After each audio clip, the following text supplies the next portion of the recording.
A woman steps off a stagecoach into Texas dust, walks straight into a stable she was forbidden to enter, and within an hour discovers the theft that's been bleeding a ranch dry for months. The rancher who built his entire life on 3 iron rules about women just watched a stranger in a travel-stained dress break every single one before lunch. What happens when the man who trusts no one meets the woman who sees everything he's tried to hide? This is their story. Hit that like button and drop a comment telling me what city you're watching from. I want to see how far this tale travels. The sun hadn't cleared the horizon yet, but Silas Crowley was already 2 hours into his day. That's how it worked on a ranch. The animals didn't care if you'd slept, didn't give a damn about the nightmares that still woke you at 3 in the morning with your dead brother's face fresh in your mind. The work existed whether you were ready for it or not. He stood in the main paddock, one boot propped on the lower rail of the fence, watching his foreman direct 3 ranch hands through the morning feed. The horses knew the routine better than the men did. Silas had built this place from nothing after the war, bought it with money he'd saved and blood he'd rather forget. 15 years of brutal work had turned scrubland into something that mattered, something that was his. The rules had come later, after he'd learned the hard way what happened when you let your guard down.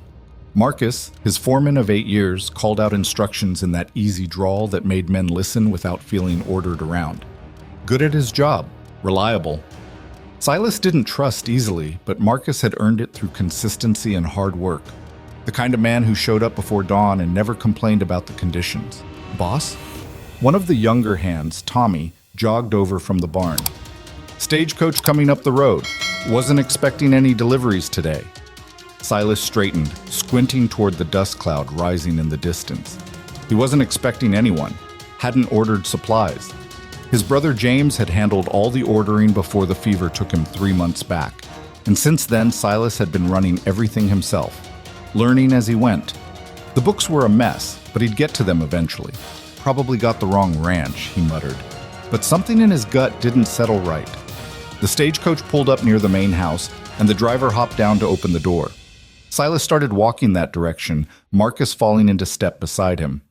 They were halfway across the yard when a woman stepped down from the coach, and Silas stopped dead. She wasn't young, maybe 35, 40, tall, with dark hair pinned back severe and practical.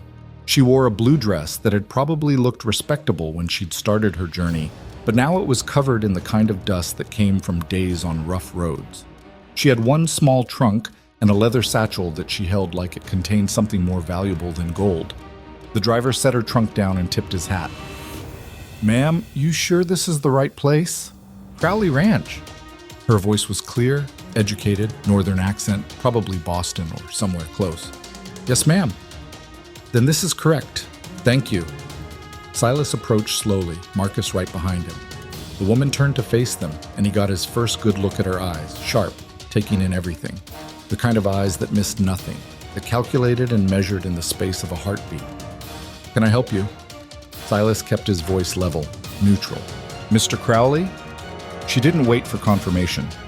"My name is Evelyn Hart. I'm the financial auditor your brother hired before his death. I apologize for the delay in my arrival. There were complications with the railroad schedule." The words hit him like a fist to the chest. "What?" "Your brother James Crowley contracted my services approximately 4 months ago. He sent a letter expressing concern about discrepancies in the ranch accounts and requested a comprehensive audit." She reached into her satchel and produced a folded letter. "I have his correspondence here if you need verification." Silas took the letter, recognizing his brother's handwriting immediately. The date was from early February, 2 weeks before James had taken ill. The content was exactly what she'd described: formal, concerned, asking for professional help reviewing the finances. "James never mentioned this. Perhaps he intended to tell you after securing my agreement. The letter suggests he wanted the matter handled discreetly." Evelyn looked past him toward the ranch buildings, her gaze sweeping across the layout with professional assessment. "I understand this is unexpected, Mr. Crowley, but I've traveled a considerable distance. Might we discuss the arrangements somewhere less exposed to the elements?" Marcus cleared his throat. "Boss, you want me to—" "No?" Silas folded the letter, his mind racing. An auditor. James had hired a damn auditor, and worse, a woman who was apparently planning to dig through their private business. their accounts, everything. Miss Hart, I appreciate you coming all this way, but there's been a misunderstanding. My brother's death changes things. We're managing fine without outside help. Her expression didn't change. Are you? Excuse me? Managing fine. Are you? She tilted her head slightly. Because from what your brother described in his letters, yes, there were multiple exchanges. The accounts were in significant disarray even before his illness. 3 months of additional neglect would typically compound such problems, not resolve them. Heat crawled up Silas's neck. Ma'am, I don't know how things work back east, but out here, mathematics works the same everywhere, Mr. Crowley. Her tone remained perfectly polite, but there was steel underneath. As does theft. The word hung in the air like gunsmoke. What did you say? Your brother suspected someone was stealing from the ranch. That's why he contacted me. He didn't have proof, but the numbers weren't adding up. Money was disappearing in ways that normal operations couldn't explain. Evelyn met his stare without flinching. I'm very good at finding where missing money goes. Silas was aware of Marcus shifting his weight beside him, of Tommy and the other hands pretending not to listen from across the yard. This woman had been here less than 5 minutes and had already said the one thing guaranteed to cause chaos. Those are serious accusations. They're your brother's concerns, not mine. I'm simply here to determine if they have merit. She glanced toward the house again. As I said, I've traveled quite far. If you're refusing my services, I'll need to make arrangements for the return journey. But I should mention that your brother paid half my fee in advance. The contract stipulates that I complete the work unless you formally terminate the agreement, in which case the advance is non-refundable, and you'll still owe the balance for my travel expenses. Marcus whistled low. She's got you there, boss. Silas shot him a look that could have melted horseshoes. This was exactly the kind of situation he'd spent years avoiding. Strangers on his property. Someone, especially a woman, getting involved in ranch business. Questions being asked about things that should stay private.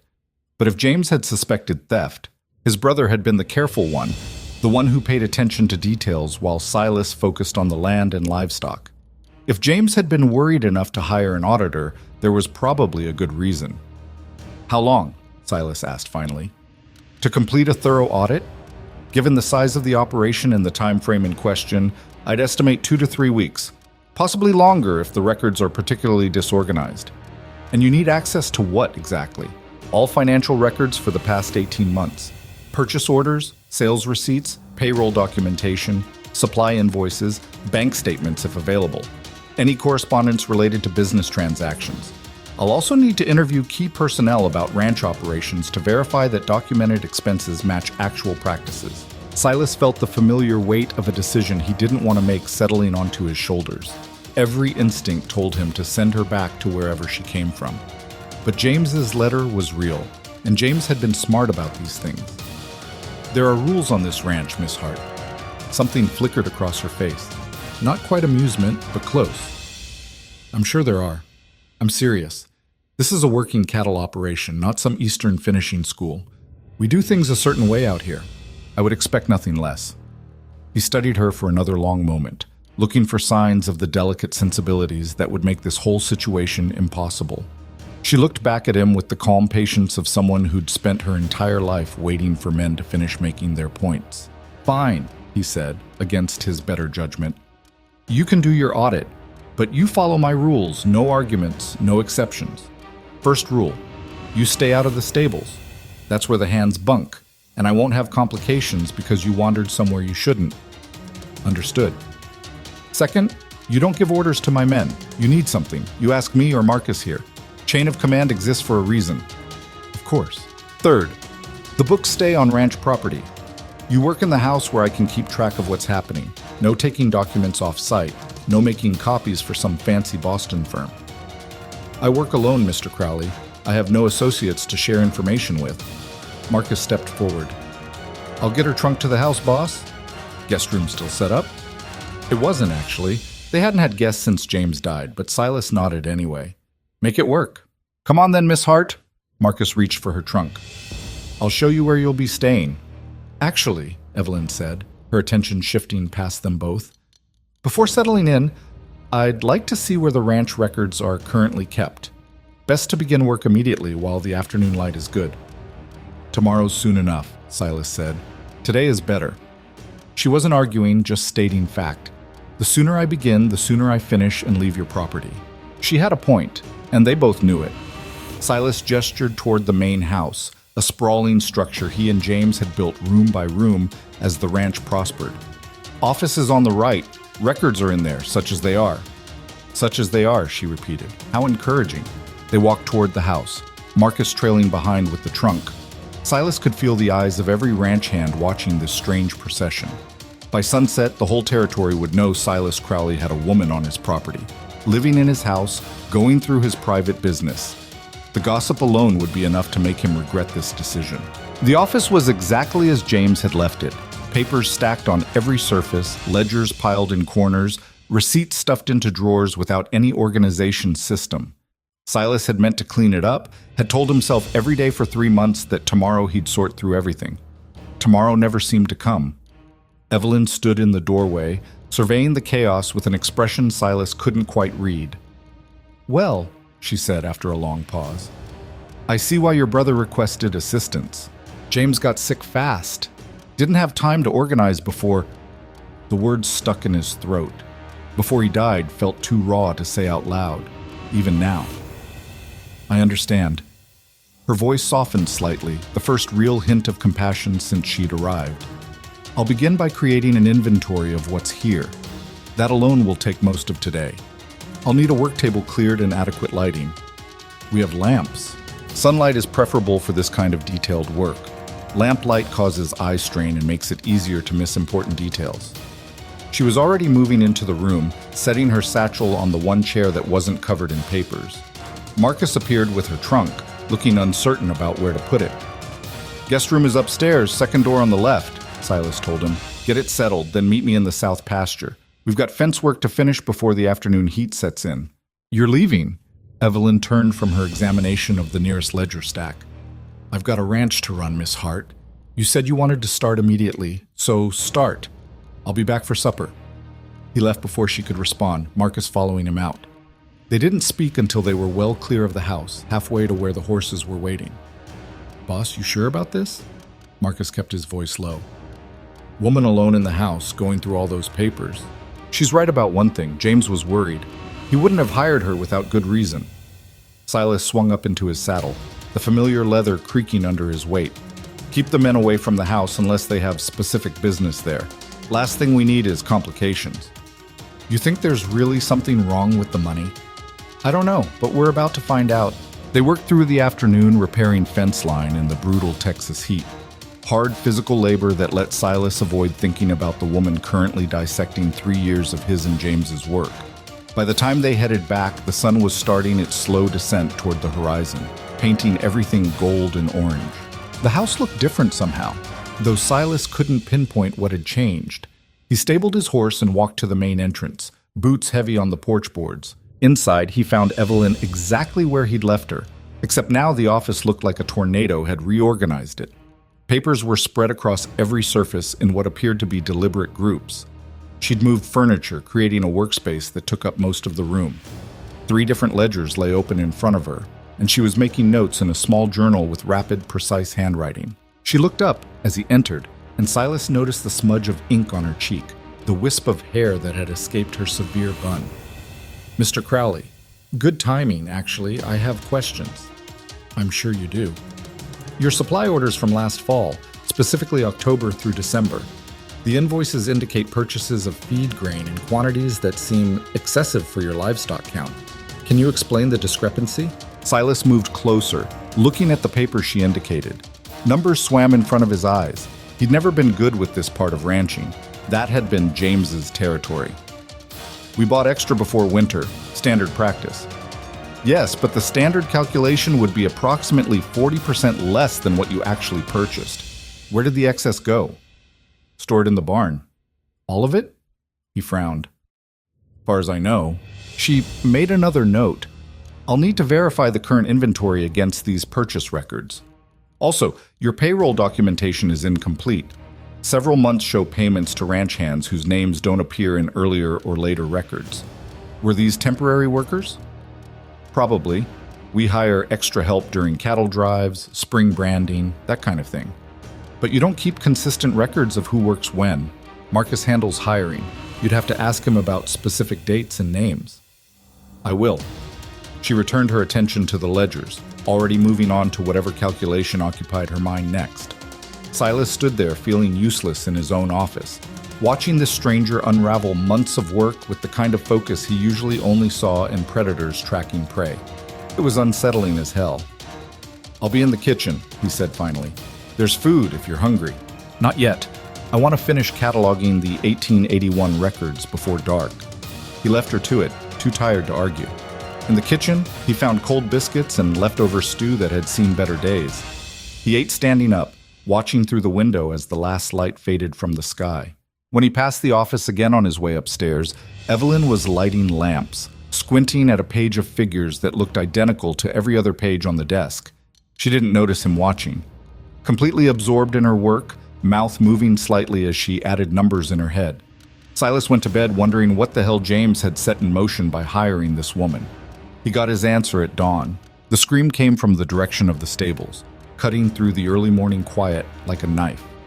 Silas was out of bed and running before his brain fully registered the sound, grabbing his rifle from beside the door out of pure instinct.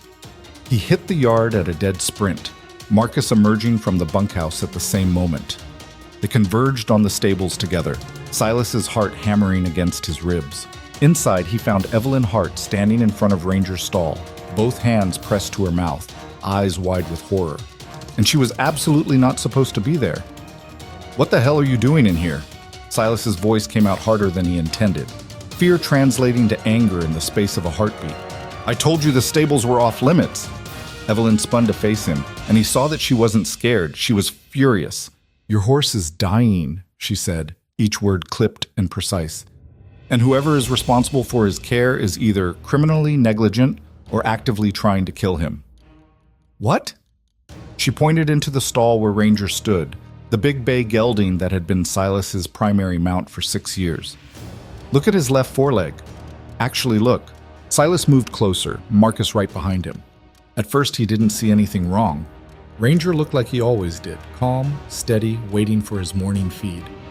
"I don't see the swelling above the fetlock, the heat in the joint, the way he's not putting full weight on that leg even standing still." Evelyn's voice shook slightly. "How long has he been favoring that side?" Silas looked again, and this time he saw it. The slight puffiness in Ranger's lower leg, barely visible but definitely there. The subtle shift in how the horse distributed his weight. His stomach dropped. "Tommy's been handling him this week," Marcus said quietly. "Kid's still learning." "This isn't a learning mistake." Evelyn crouched down, pointing without touching. "See the angle of the hoof? Someone's been trimming it wrong, putting uneven pressure on the leg. Combined with what looks like consistent overwork based on the muscle tension in his shoulder, you're looking at a developing bowed tendon. Another week of this, and he'll be permanently lamed." Silas stared at her. "How do you know about horses?" "My father bred them. I grew up in stables, Mr. Crowley. I can manage a ledger book, but I learned to spot a bad leg before I could read." She stood, brushing dust from her skirt. "You need a farrier immediately, complete rest for this animal, and a serious conversation with whoever's responsible for his care." Marcus was already moving. "I'll get Tommy." "Wait." Silas held up a hand, his mind racing through implications he didn't want to face. "You said someone's been trimming wrong.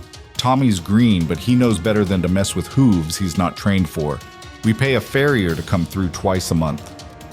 "When was the last visit?" "Should have been last week." "And was it?" Silas looked at Marcus, who'd gone very still. "Boss, I'll have to check the schedule. Been so busy with the fence work, I might have lost track." "The farrier's visits would be documented expenses," Evelyn interrupted. "They weren't in the recent records. In fact, the last payment I found was from January." "That's impossible," Silas said. "We've been paying Luther every 2 weeks since—" He stopped. Since James had handled the accounts.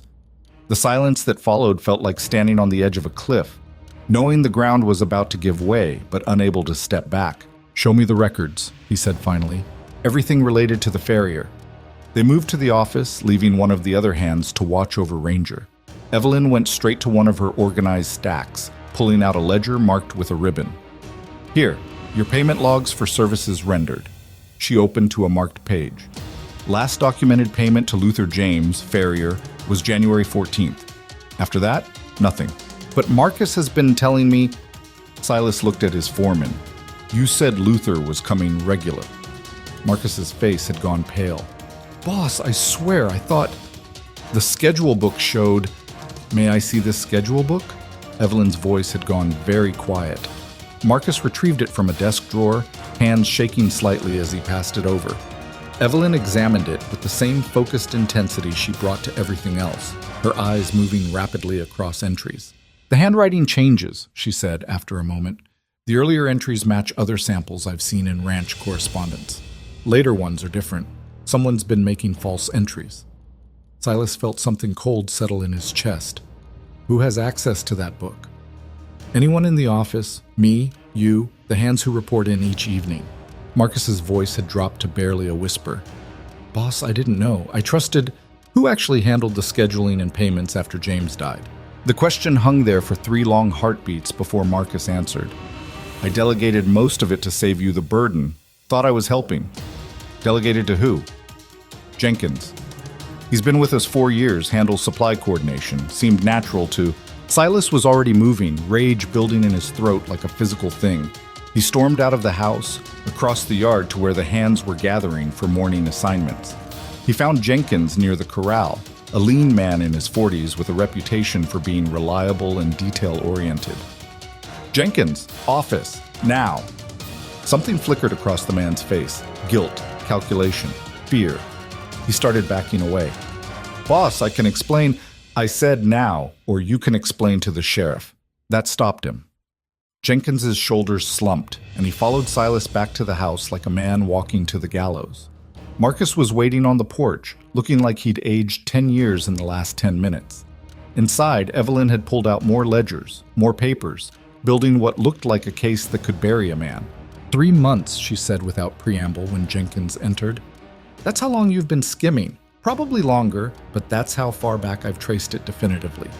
False supply orders, inflated purchase prices with kickbacks, delayed service payments you pocketed instead of forwarding. The farrier was just one piece. How much total did you steal? Jenkins looked at Silas, then at the floor. I wasn't trying to hurt the ranch, just needed a little extra. Times being hard. How much? Silas's voice came out deadly calm. Maybe $800, give or take. Evelyn shook her head. Try $1,240. I have documentation. The number hit Silas like a physical blow. $1,200. More than some families saw in 3 years. Stolen bit by bit while James was dying, while Silas was buried in grief and trying to hold everything together. Pack your things, he said quietly. You've got 1 hour to get off my property. Boss, please, I've got nowhere. 1 hour. After that, I'm riding to town for the sheriff, and you can explain your bookkeeping to a judge. Silas stepped closer, letting every ounce of rage show in his eyes. And if I ever see you within 50 miles of this ranch again, documentation won't matter, because there won't be enough left of you to prosecute.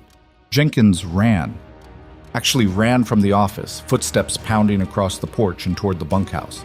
Marcus stood frozen, looking gut-shot. Boss, I should have caught this. I was supposed to be watching. Not now, Marcus. Silas couldn't deal with recrimination and guilt. Not when his own failure felt like a weight crushing his chest. He'd been so focused on the land, the animals, the day-to-day survival, that he'd missed a threat operating right under his nose. Evelyn was gathering papers, organizing the evidence into neat stacks. All business, like she uncovered theft every day before breakfast. I'll need to continue the audit, she said. If Jenkins was stealing, there's a possibility others were involved or that additional discrepancies exist I haven't found yet. Do whatever you need to do. She glanced up at him, and for the first time her expression showed something other than professional competence. Concern, maybe. Or understanding. For what it's worth, Mr. Crowley, this wasn't your fault. Embezzlement schemes like this are designed to be invisible, especially to someone grieving and overwhelmed. Your brother suspected something was wrong, but even he didn't have proof. That's why he hired me. Yeah, well, he's not here to see how right he was. The words came out bitter, and Silas immediately regretted them. This woman had just saved his ranch from bleeding out financially, had spotted a problem in his best horse that could have resulted in permanent injury, and he was being an ass about it. "I apologize," he said stiffly. "That was uncalled for. Grief makes us say things we don't mean. I understand." She returned her attention to the ledgers. "I'll have a complete report ready within 2 weeks, possibly sooner now that I know what I'm looking for. In the meantime, I recommend changing your payment authorization procedures. No single person should handle both ordering and payment verification. I'll talk to Marcus about it." "Good. Now, if you'll excuse me, I have approximately 800 entries to cross-reference before lunch." Silas left her to it, walking out into morning sunlight that felt wrong somehow. Too bright, too normal for a day that had already gone to hell. He found Tommy in the stable, looking terrified. "I swear I didn't know about the trimming, boss. Jenkins said the farrier came while I was doing fence work, said everything was fine." "I know, kid. Not your fault." Silas moved to Ranger's stall, running a hand down the horse's neck. "But we're getting Luther out here today to fix this, and from now on, you watch every service visit personally. Nobody works on these animals without someone reliable witnessing." "Yes, sir." "And Tommy, if you ever see something that doesn't look right, you come to me directly. Not Marcus, not anyone else. Me." The boy nodded, looking relieved that he wasn't being fired or worse. Silas stayed with Ranger for a while, checking the injury Evelyn had spotted, marveling that he'd missed something so obvious once you knew to look for it. She'd been on the property less than 24 hours and had already broken every rule he'd set, uncovered a major theft, and potentially saved his best horse. The rules that had protected him for years suddenly seemed less like wisdom and more like walls keeping him blind. The rest of the day passed in a blur of damage control. Luther arrived within 3 hours, confirming Evelyn's diagnosis and providing treatment that would take weeks to fully resolve. The farrier also mentioned that he'd wondered why the scheduled appointments kept getting canceled, but figured the ranch was too busy to need his services. "Jenkins told you we canceled?" Silas asked. "Every time for the last 4 months. Said you'd call when ready. I assumed you had another farrier working the ranch." Another lie. Another piece of the scheme that could have ended in disaster. Silas paid Luther double the usual rate and asked him to spread the word that Crowley Ranch was no longer working with Jenkins on any capacity. By evening, the entire ranch knew what had happened. The hands were quiet, subdued, probably worried about their own positions. Silas called a meeting in the main barn, every man assembled and waiting. "Jenkins is gone," he said without preamble. "He was stealing from the ranch, and he's lucky I didn't do worse than fire him. Now I need to know. Anyone else involved in anything similar, you've got until sunrise tomorrow to confess. After that, if I find out you've been lying, you won't get the chance to walk away." Silence. Shifting feet. Nervous glances. "Boss," one of the older hands spoke up. "Most of us didn't know. We just did our jobs, collected our pay." Jenkins kept to himself mostly. "I believe you, but trust is earned, and right now we're starting from scratch. You do honest work, you get honest pay. You steal, you're gone. Clear?" Murmurs of agreement rippled through the group. Silas dismissed them, watching as they dispersed to their evening routines. Marcus lingered, looking like he wanted to say something. "Whatever it is, make it quick," Silas said. "I failed you, boss. Should have been paying closer attention. We both should have. James hired an auditor for a reason. He knew something was wrong, and we were too busy to see it." Silas sighed, feeling every year of his age settling into his bones. "But we're seeing it now, and that's what matters. That woman, Miss Hart, she's something else." "Yeah. You gonna let her finish the audit?" Silas looked toward the house, where lamplight glowed in the office window. Evelyn would be in there working through numbers that told stories most people never learned to read. "Yeah," he said again. "We're gonna let her finish." He found her still at the desk when he went inside for supper, surrounded by papers that now made a kind of sense if you knew what you were looking at. She'd created categories, timelines, documentation trails that transformed chaos into clarity. "You need to eat something," Silas said from the doorway. "Soon. I'm in the middle of reconciling the livestock sales against reported income, and I think I've found another inconsistency." "Miss Hart." She looked up, blinking like someone emerging from deep water. "Yes?" "It's past 8. The numbers will still be there in the morning. I'm close to tomorrow," he said firmly. "You've already pulled off one miracle today. Don't push your luck." A smile tugged at the corner of her mouth. "Quick, unexpected, gone almost before it registered. I suppose even financial records deserve rest. She stood, stretching in a way that suggested she'd been sitting far too long. Silas noticed for the first time that she'd removed her jacket, worked in just her shirtwaist and skirt. Professional armor partially shed in favor of comfort. Somehow that felt more significant than it should. In the kitchen, he found cold chicken and bread that wasn't completely stale. They ate in silence, not uncomfortable, just the quiet of two people too tired for conversation. Evelyn ate like someone who'd forgotten food existed until it was in front of her, focused and efficient. "Thank you," she said finally, setting down her fork. "For Ranger, I mean. For getting the farrier immediately. Some men would have waited to verify my diagnosis, cost the animal days of unnecessary pain. You were right about the horse. Figured you might be right about other things, too. How generous of you to consider that possibility." There was no heat in the words, just dry observation. Silas found himself almost smiling despite everything. "Those rules I mentioned yesterday, the ones I broke within hours of arriving? Yeah, those. They existed for reasons that seemed important at the time. And now?" He considered the question, watching lamplight play across her tired features. "Now I'm thinking maybe the reasons weren't as good as I believed." "Rules are useful when they protect something valuable," Evelyn said. "Less so when they simply protect us from being uncomfortable." "That what you think I was doing? Staying comfortable?" "I think you were staying safe. There's a difference." She stood, gathering dishes. But safety and stagnation often look remarkably similar from the outside. The observation stung because it was accurate. Silas had spent years building walls, physical and otherwise, around everything he cared about, keeping people at distance, maintaining control through rigid structure. It had worked, in the sense that nothing bad had happened. It had also meant nothing particularly good happened either.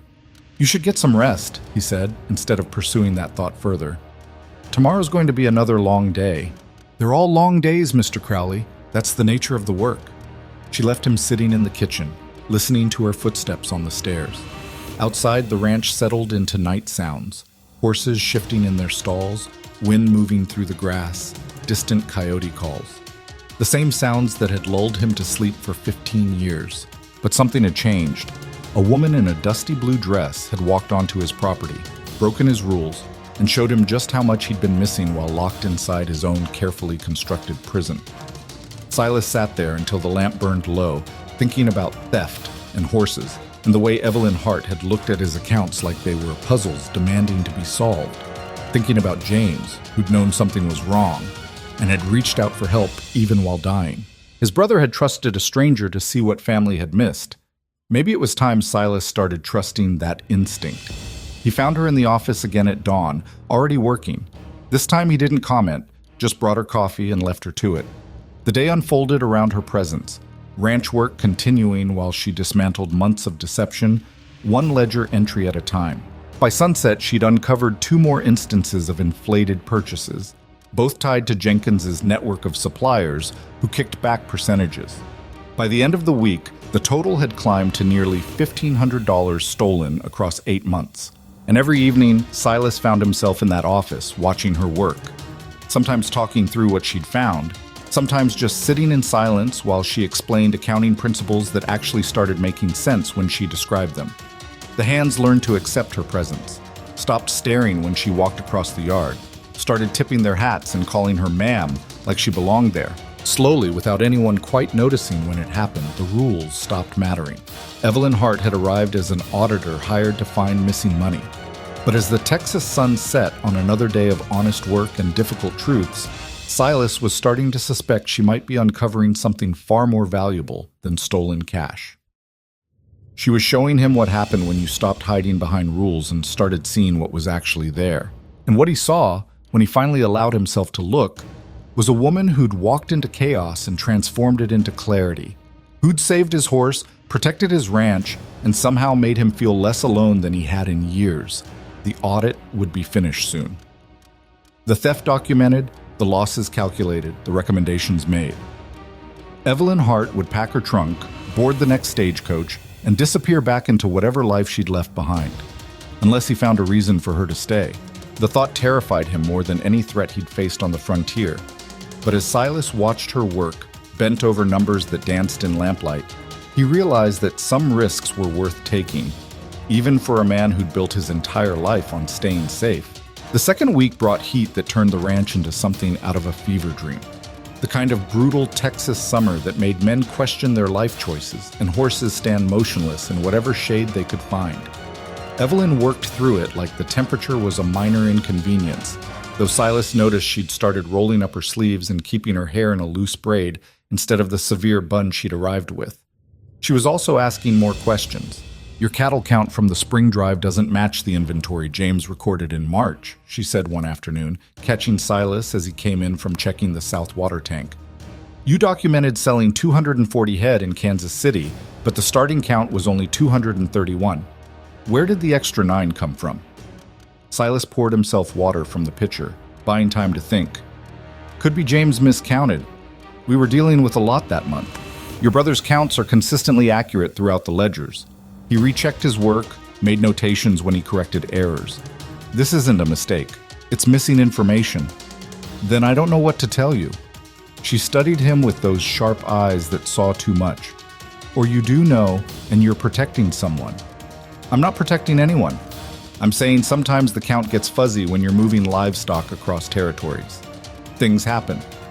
"What things?" He set down the cup harder than necessary. "Miss Hart, I've been patient with your questions, but there's a difference between auditing accounts and interrogating every decision made on this ranch." "Is there?" She didn't back down, didn't soften her tone. "Because from where I'm standing, those 9 extra cattle represent either income that wasn't properly recorded, which is tax fraud, or livestock that was acquired through means you'd rather not document, which is potentially theft." "Now you're calling me a thief?" "I'm calling the numbers inconsistent. What you choose to hear in that observation says more about your conscience than my accusations." They stared at each other across the office, tension crackling like summer lightning. Silas felt his temper rising, the same anger that had gotten him into trouble more than once before he'd learned to control it. This woman had been here less than 2 weeks and was already implying he was as bad as Jenkins. "Those cattle came from the Henderson place," he said finally, voice tight. "Old man Henderson died last winter, left his daughter trying to run a homestead she couldn't manage. She had livestock she couldn't feed and debts she couldn't pay. I bought 9 head for less than market value because she needed cash immediately, and I was the only one willing to pay fair instead of robbing her blind." "And you didn't record the purchase, why?" "Because I paid her directly, in cash, so the bank couldn't claim it against her father's debts. She needed that money to survive until she could sell the property. I wasn't about to create paperwork that would have gotten seized by creditors." Evelyn's expression didn't change, but something shifted in her posture. Less accusatory, more thoughtful. "That was kind of you." "It was practical. She got money, I got cattle at a decent price, business. Business that you deliberately kept off the books to protect her interests. That's not quite the same thing. You going to report it to the tax assessor?" She considered this for a long moment, tapping her pen against the ledger in a rhythm that probably meant something in her mathematical mind. "The purchase price you paid? Was it fair?" Fair enough that she thanked me with tears in her eyes, and I felt like a vulture anyway. "Then no, I'm not reporting anything. But it needs to be documented correctly going forward. I can structure the bookkeeping in ways that protect privacy while maintaining legal accuracy. That's actually part of what I do." Silas blinked. "You can do that?" "Mr. Crowley, wealthy families don't hire auditors just to count their money. They hire us to find legal ways to preserve it. The Henderson transaction was charitable under duress. There are ways to record it that protect all parties involved." "Huh." He pulled out a chair, suddenly tired of standing. "Didn't know that was possible. Most people don't. They assume all accounting is either completely honest or completely fraudulent, with no middle ground for complexity." She made a note in her journal. Financial reality is rarely that simple. They sat in silence for a while, the heat pressing against the windows like something physical.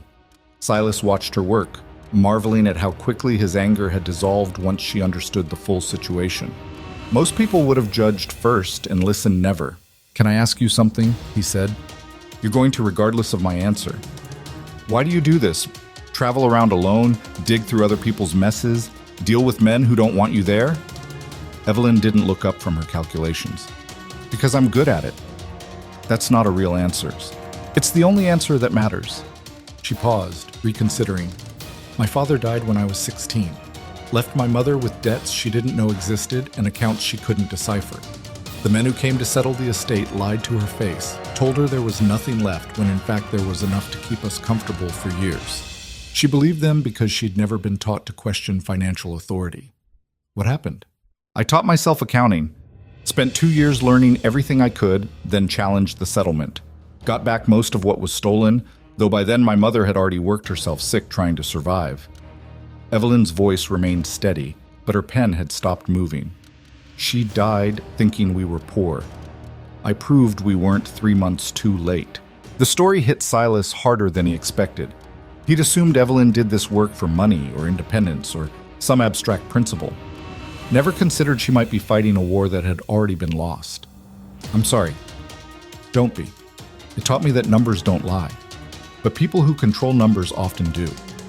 Someone needs to know the difference. She resumed her calculations. Besides, the work pays well and I'm not suited for traditional marriage. This seemed like the better option. Not suited how? She glanced up with a look that suggested he was being deliberately dense. I'm 37 years old, Mr. Crowley. I have opinions on subjects women aren't supposed to understand, no patience for social pretense, and a tendency to correct men when they're wrong. Exactly what husband do you imagine would tolerate that? One with half a brain in the sense to value competence over compliance? The words came out before he'd thought them through, and Evelyn's expression shifted into something he couldn't quite read. Surprise, maybe. Or reassessment. That's a pleasant theory, she said carefully. Reality tends to disagree. Before Silas could figure out how to respond to that, Marcus appeared in the doorway looking agitated. Boss, we've got a problem with the fence line. Something big went through it, broke 3 posts clean off. Silas stood immediately. Show me. They rode out together, leaving Evelyn to her ledgers. The damage was worse than Marcus had described. Not just broken posts, but torn wire and trampled ground suggesting something had charged through with serious force. Silas examined the tracks, frowning at what he found. Cattle, he said, but not ours. These prints are bigger, different spacing. Henderson's old stock, maybe? Heard the new owner was letting them run pretty wild. Henderson Place was bought? This was news. When? Last week, apparently. Some outfit from Dallas. Haven't seen anyone working it yet, but the cattle are definitely back there. Silas straightened, already calculating problems. The Henderson homestead bordered his southern property line. If the new owners were running cattle without proper fencing, this could become a regular issue. Get the posts replaced today. Double wire if we've got it.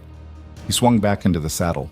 I'll ride over tomorrow, introduce myself to whoever bought the place. Better to handle this neighborly before it becomes a war.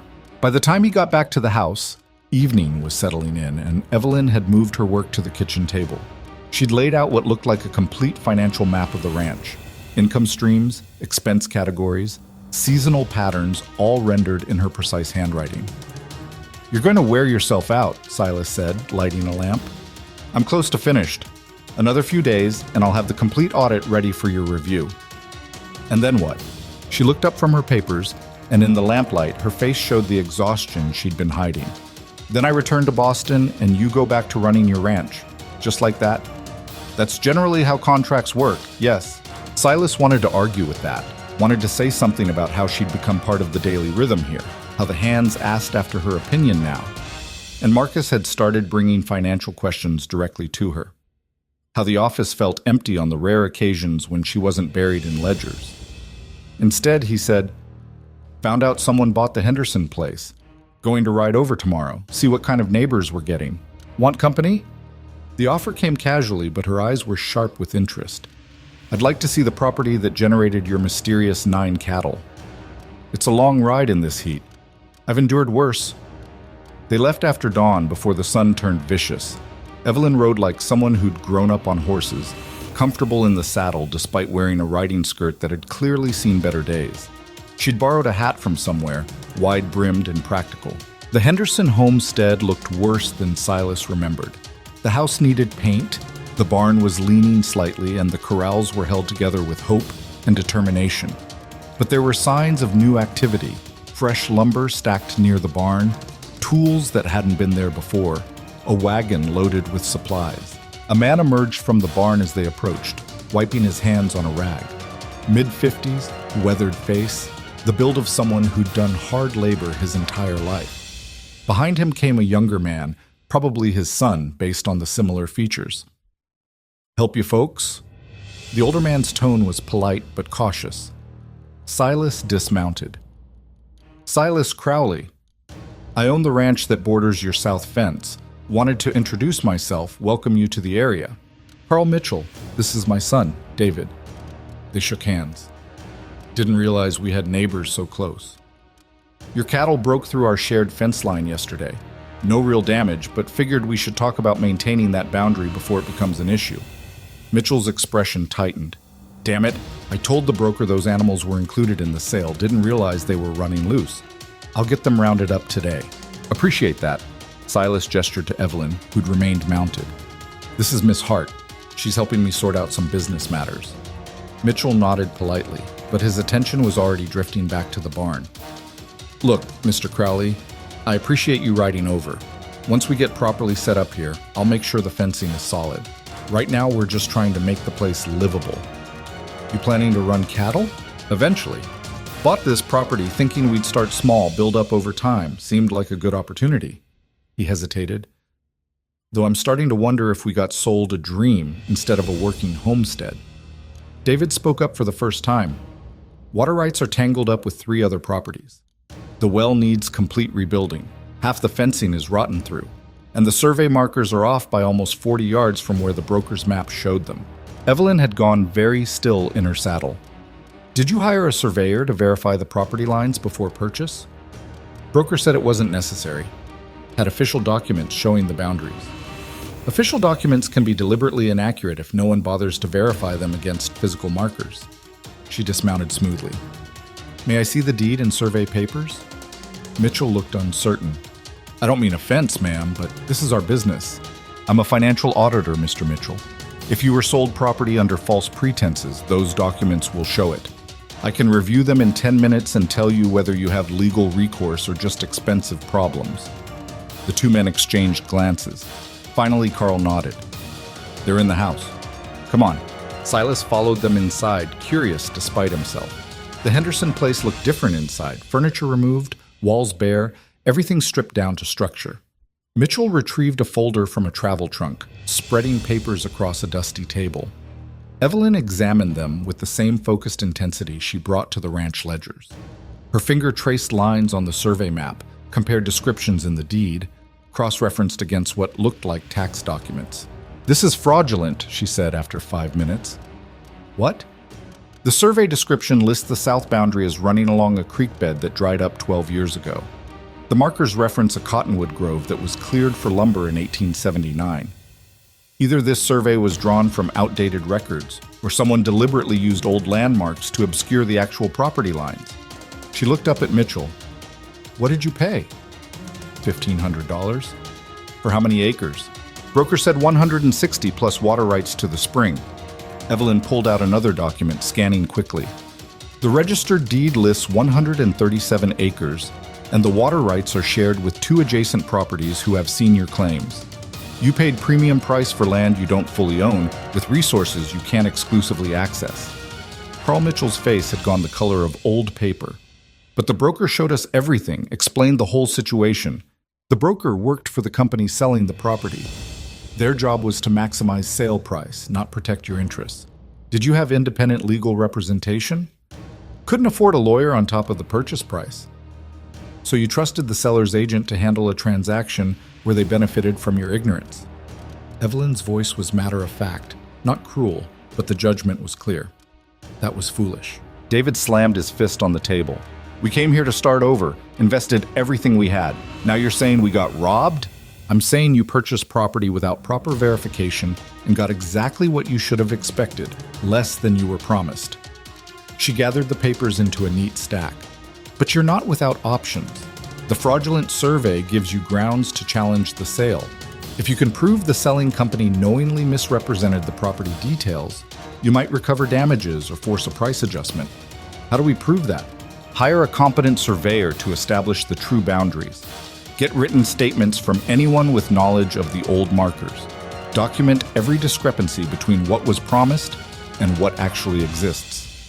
Evelyn met Mitchell's desperate eyes. Then find a lawyer who works on contingency and prepare for a legal battle that could take years. The silence that followed felt like standing in a grave.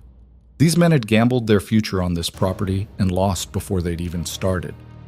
Silas knew that feeling intimately, the sick realization that you'd been played for a fool and couldn't afford to admit it. "What's the alternative?" Carl asked quietly.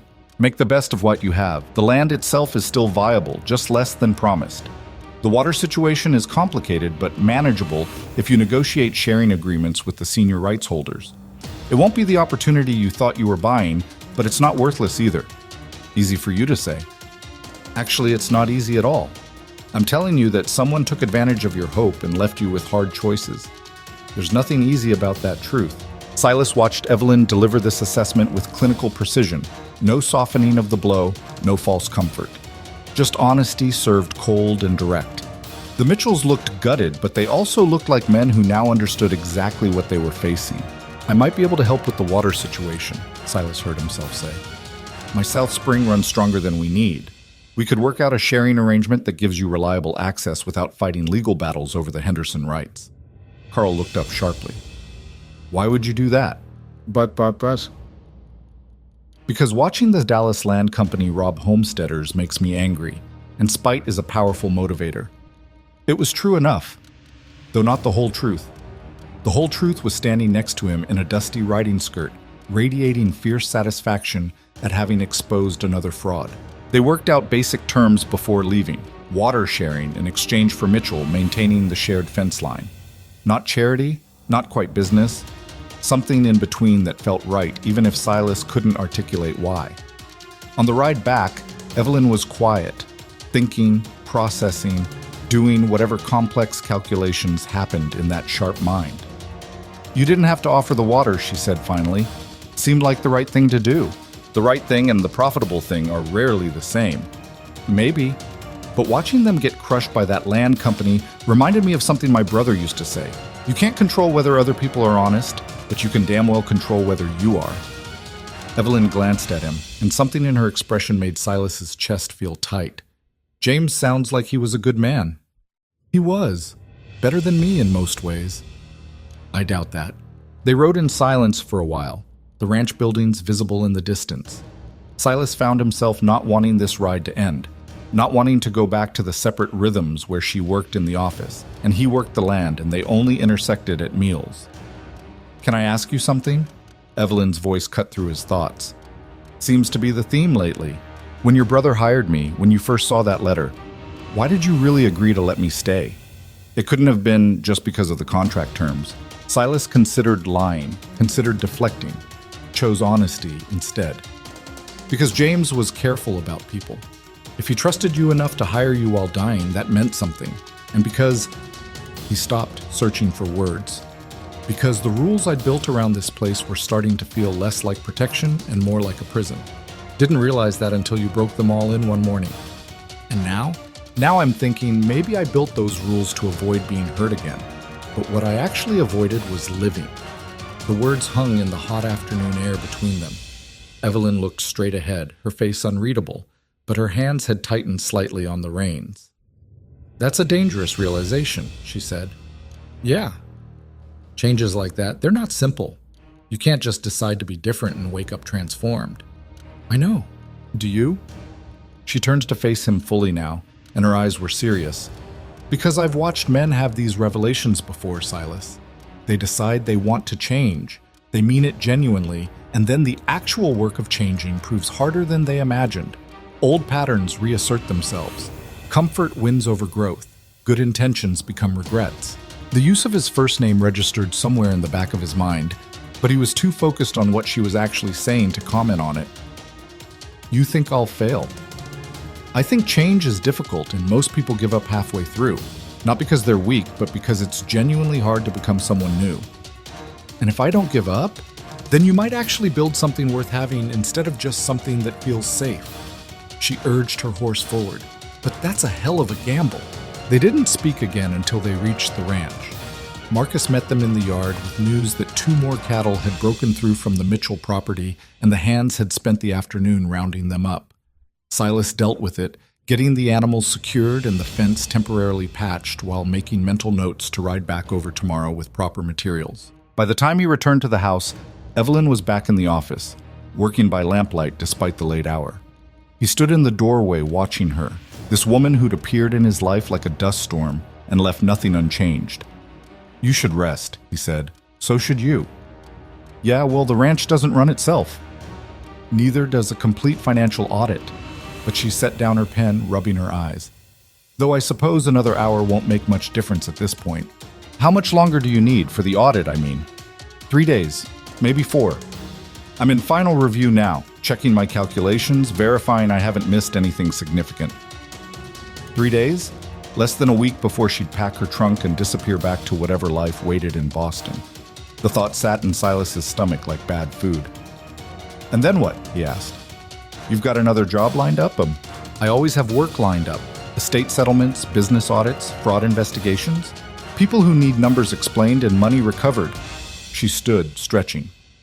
"Why do you ask?" "Because I don't want you to leave. Because this ranch feels different with you here. Because I'm terrified that once you're gone, I'll go back to being the man who hid behind rules and called it strength." "Just curious," he said instead. "Wondered if you ever stayed in one place longer than a few weeks." "Occasionally, if the work demands it or the situation is particularly complex." She moved to the window, looking out at darkness punctuated by distant ranch lights.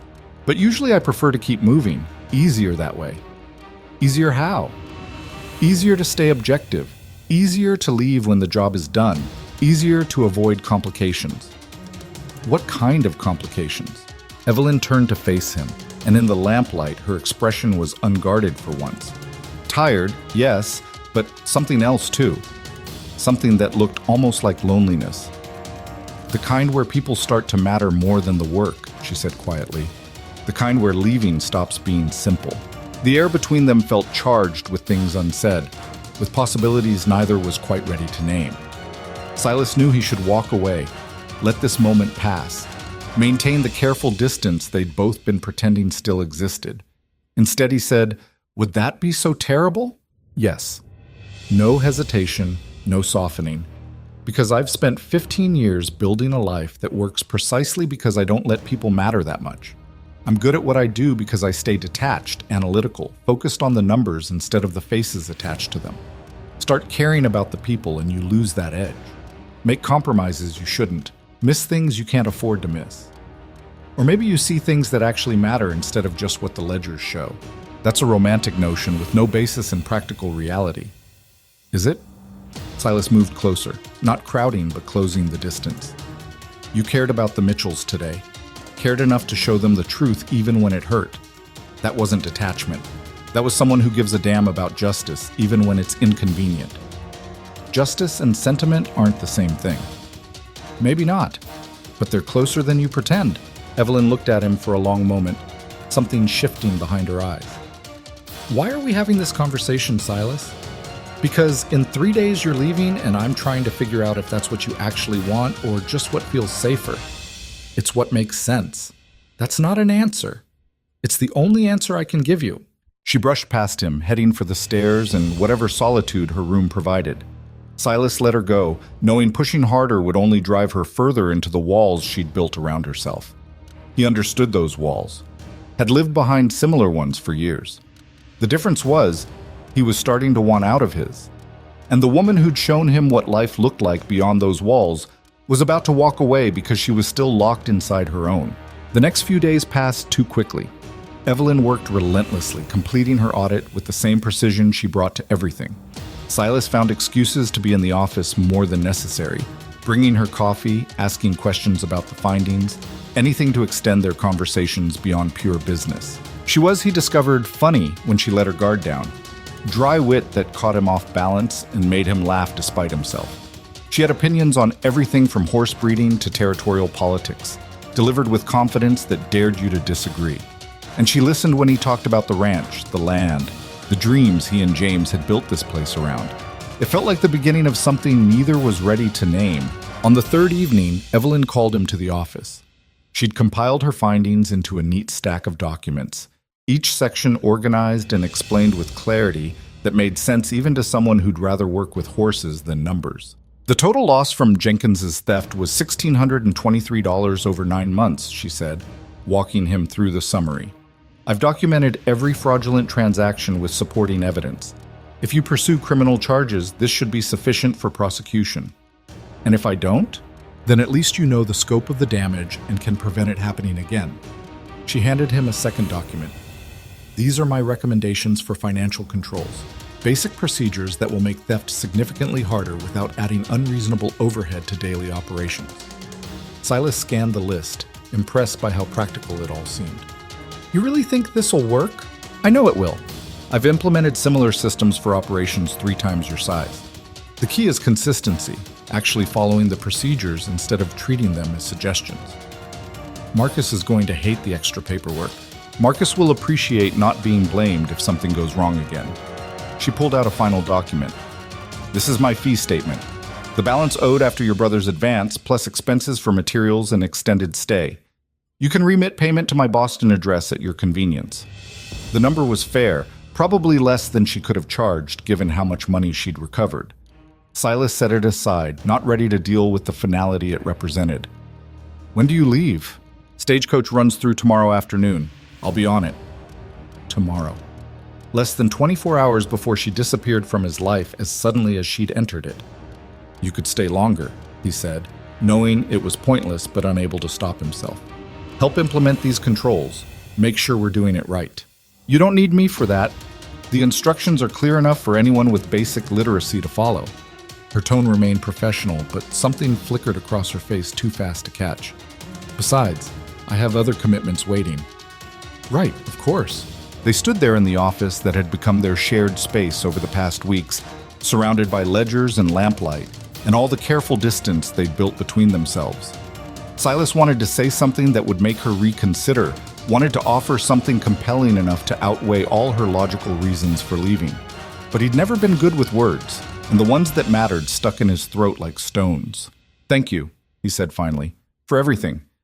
James knew what he was doing when he hired you. I hope the audit helps. The ranch is sound, Silas, better than most operations I've reviewed. Don't let one bad employee make you doubt what you've built here. I won't, she nodded, gathering her papers. I should pack. Early start tomorrow. Yeah, good night, Evelyn. Good night. He watched her leave, and it felt like watching something vital walk out of his life. Like he'd finally found someone who understood both the numbers and the land, who could be sharp enough to catch theft and kind enough to care about justice, who looked at him like he was more than just the ranch he owned.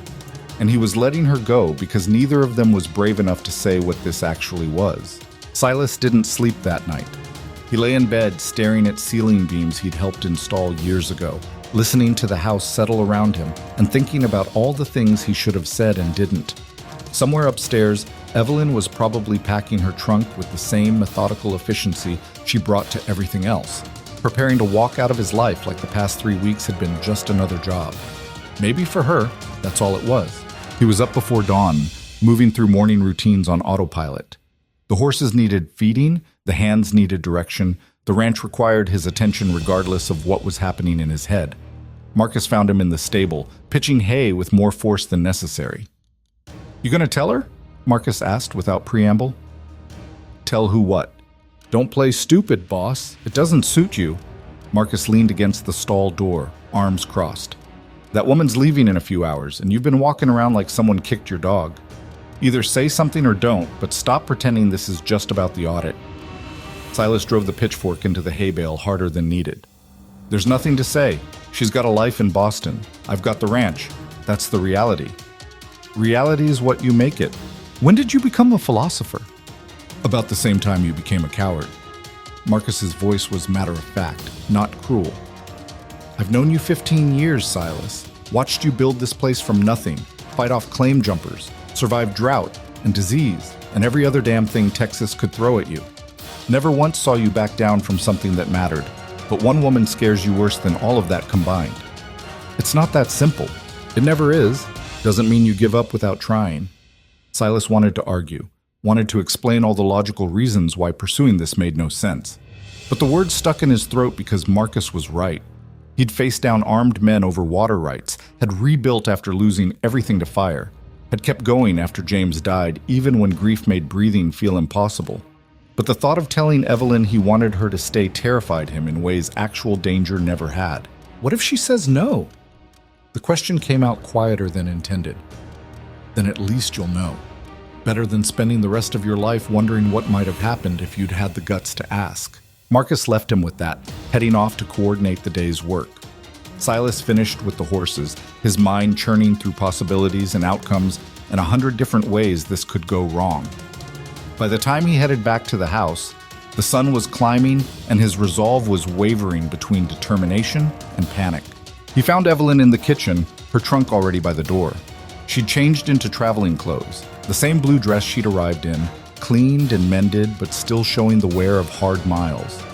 Her hair was back in that severe bun, every strand controlled and proper. The transformation from the woman who'd rolled up her sleeves in the office back to the professional auditor felt deliberate, like armor being reassembled. "Morning," she said, pouring coffee with steady hands. "Stagecoach should be here around noon. I thought I'd review the implementation notes with you one more time before I leave." "Evelyn, the key is maintaining consistent documentation. Every purchase order needs to be verified against actual receipt of goods, and payment authorization should never come from the same person who initiated the order. It seems tedious, but that's precisely what makes it effective." Evelyn, stop. She paused, coffee cup halfway to her lips. Stop what? Talking about procedures and documentation like that's what matters right now. Silas moved closer, forcing himself to meet her eyes. "We need to talk about what's actually happening here." "I'm leaving. That's what's happening." "Is that what you want?" Her jaw tightened, and for a moment he thought she might actually answer honestly. Instead, she set down the coffee with careful precision. "What I want is irrelevant. I have obligations in Boston, contracts I've committed to. This job is finished." "The job, sure, but that's not what I'm asking about." "Then what are you asking?"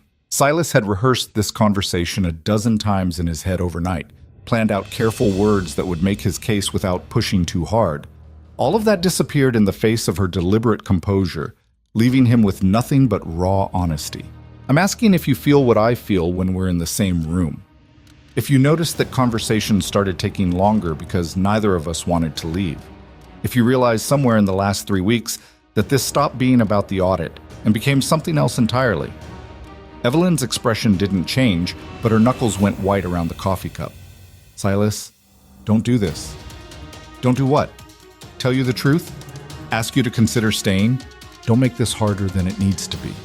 Her voice stayed level, controlled, but there was strain underneath. "I've been doing this work for 15 years. I know better than to confuse temporary proximity with genuine connection. We worked together, we got along, and now the job is done. That's all this is." "That's a lie and you know it. It's practical reality.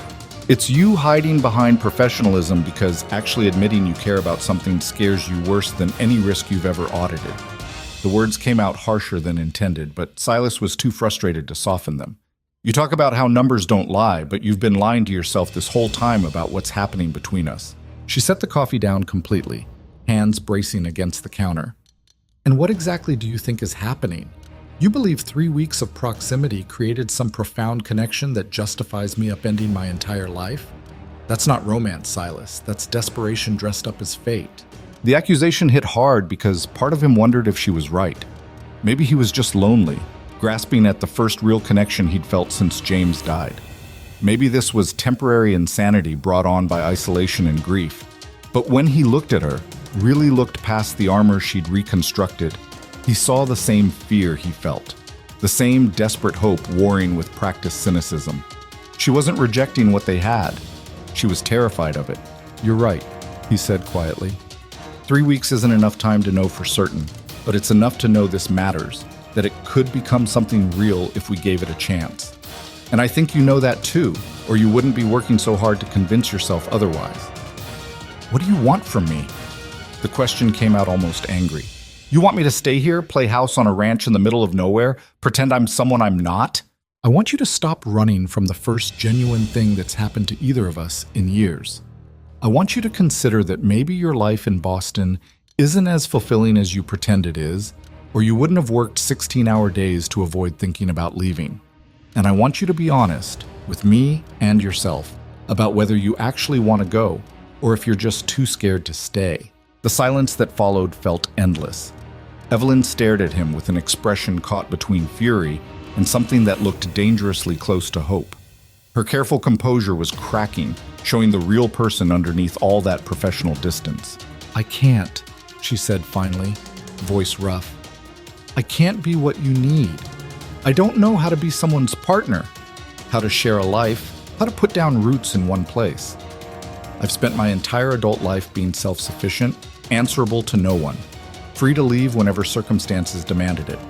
You're asking me to give up everything I've built for something that might not even work. I'm asking you to take a chance on something that might be better than what you're running back to. And if it fails, if we try this and it falls apart, then what?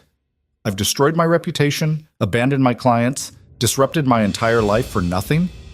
Then you go back to Boston and rebuild. Same as you did after your mother died, same as you've done every time life knocked you down." Silas took a step closer. "But at least you'd know. At least you wouldn't spend the rest of your life wondering what might have happened if you'd been brave enough to try." Her eyes glistened, not quite tears, but close. "That's not fair. None of this is fair. Fair would be meeting you 10 years ago, having time to do this properly, not facing an impossible decision with a stagecoach arriving in 3 hours." He reached out slowly, giving her time to pull away. When she didn't, he took her hand. "But this is what we've got, and I'm asking you to stay, Evelyn. Not forever, not with promises neither of us can keep. Just stay long enough to see if this could be real." She looked down at their joined hands like they were a puzzle she couldn't solve. "How long?" "I don't know.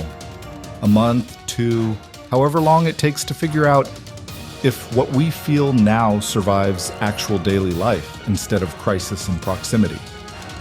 "And my work in Boston? Write them. Explain you're extending this contract, that something here needs more attention. It's not even a lie. The implementation of those financial controls will go smoother with you overseeing them directly." That's a rationalization. "Yeah, it is, but it's also true." His thumb brushed across her knuckles. "Stay, Evelyn, please." She pulled her hand away, and his heart sank. But then she turned to look out the window at the ranch sprawling in morning light, and her expression shifted into something thoughtful. 2 months, she said quietly. "I'll stay 2 months.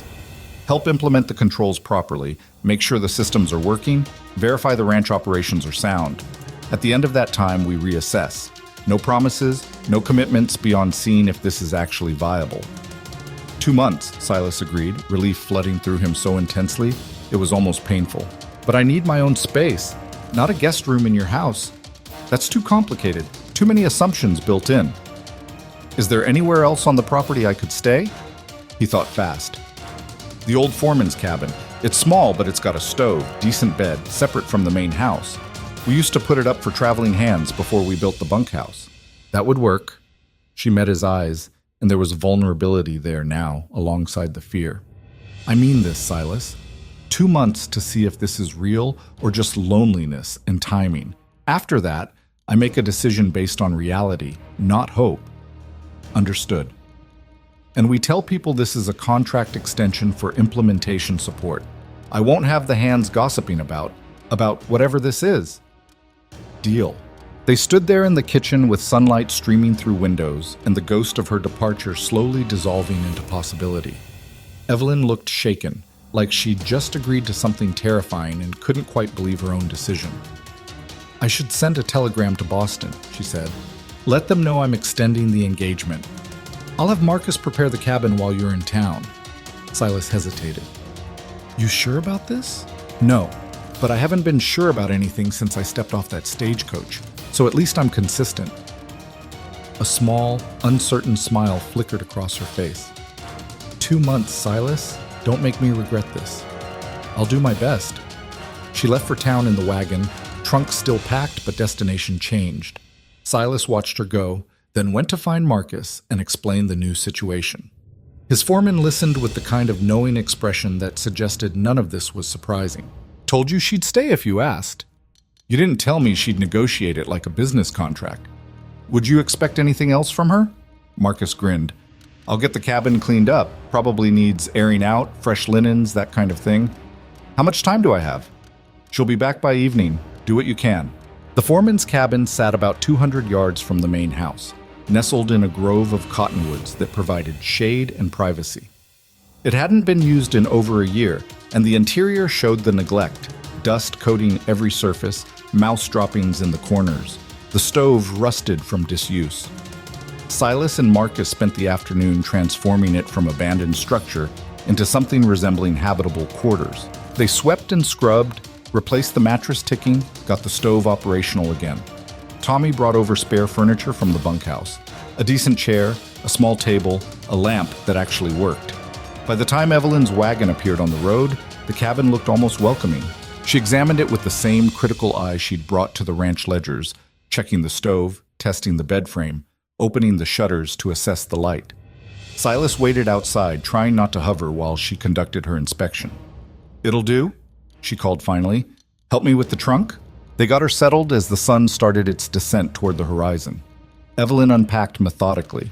Clothes in the wardrobe, toiletries on the washstand, her leather satchel of papers and notebooks claiming the table as workspace. Making the space her own in small, deliberate ways. "I'll have someone bring meals from the main house," Silas offered. "Unless you'd rather eat with the hands in the bunkhouse. The house is fine. No need to change routines that work." She hung up the blue dress, brushing dust from the fabric. "I sent the telegram.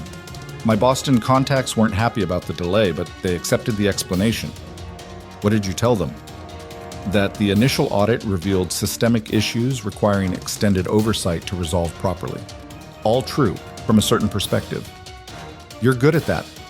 Finding the truth that serves multiple purposes. It's a useful skill in my profession." She turned to face him, and the vulnerability from earlier was locked away again behind professional competence. But it was still there underneath, just hidden. "Thank you for the cabin, for respecting that I needed separation." "You're welcome." They stood in the small space, suddenly awkward now that the immediate logistics were handled. This was new territory, not quite employer and auditor anymore, not yet whatever they were becoming. The uncertainty hung between them like smoke. "I should let you get settled," Silas said finally. "Supper's at 6 if you want to join us." "I'll be there." He left her to her unpacking, walking back to the main house with his head spinning. She'd stayed. Against every logical argument, against her own instincts, she'd agreed to stay and see if this could work. The relief was overwhelming, but so was the weight of what came next. 2 months to prove this wasn't just loneliness and timing. 2 months to build something real enough that when the deadline arrived, staying would be the obvious choice instead of the terrifying one. No pressure at all. That evening, Evelyn appeared at the house exactly at 6, wearing a plain work dress and her hair in that practical braid. She looked different somehow, less like an auditor conducting business, more like someone trying to figure out where she fit. They ate with Marcus joining them, the conversation carefully neutral. Ranch business, weather observations, nothing weighted or significant. But afterward, when Marcus had left and they were cleaning dishes, Evelyn said quietly, "I don't know how to do this." "Do what?" "This. Whatever we're attempting. I told you before, I'm not suited for traditional relationships. I don't know the rules, don't understand the expectations. The idea of trying terrifies me." Silas dried a plate slowly, choosing his words carefully. "We make our own rules. That's the whole point of trying something different. That's a nice theory with no practical application. So we figure out the application together. You need space. You've got the cabin. You need to work. The office is still yours. You want to help with the horses or ride out to check fence lines or bury yourself in ledgers for 16 hours. All of that's fine. We just see what works and adjust as we go. That's terrifyingly without structure. Yeah, well, welcome to life outside a contract negotiation." He set down the towel. "Look, I'm not good at this either. Haven't tried since. Hasn't been anyone worth trying for in more years than I want to count. We're both making this up as we go, and we're both probably going to mess it up repeatedly, but that's better than not trying at all." She nodded slowly, still looking uncertain, but less panicked. 2 months. 2 months, he agreed. The days that followed developed their own rhythm. Evelyn spent mornings in the office, creating detailed implementation guides for the financial controls she'd designed. Afternoons, she'd emerge, sometimes riding out with Silas to check on ranch operations, sometimes working with the hands on practical matters that benefited from her analytical mind. Evenings were spent in the main house, conversations over meals that gradually grew less careful, less guarded. She was, Silas discovered, relentlessly curious about how the ranch actually functioned beyond the numbers. She wanted to understand water management, grazing rotation, breeding decisions, all the practical knowledge that made the difference between survival and success in this brutal country. And she contributed too, spotting inefficiencies in supply chains, suggesting scheduling adjustments that made better use of available labor, applying her analytical skills to problems that had nothing to do with accounting. The hands adjusted to her presence faster than Silas expected. Tommy started asking her questions about mathematics, trying to improve his basic education. Marcus consulted her on supply orders, trusting her judgment about fair prices and reliable vendors. She earned respect through competence, the same way she'd earned it everywhere. But it was the quiet moments that mattered most. Evening conversations that stretched long after the meal was finished, sitting on the porch while darkness settled over the prairie. Working side by side in the office, the silence comfortable instead of awkward.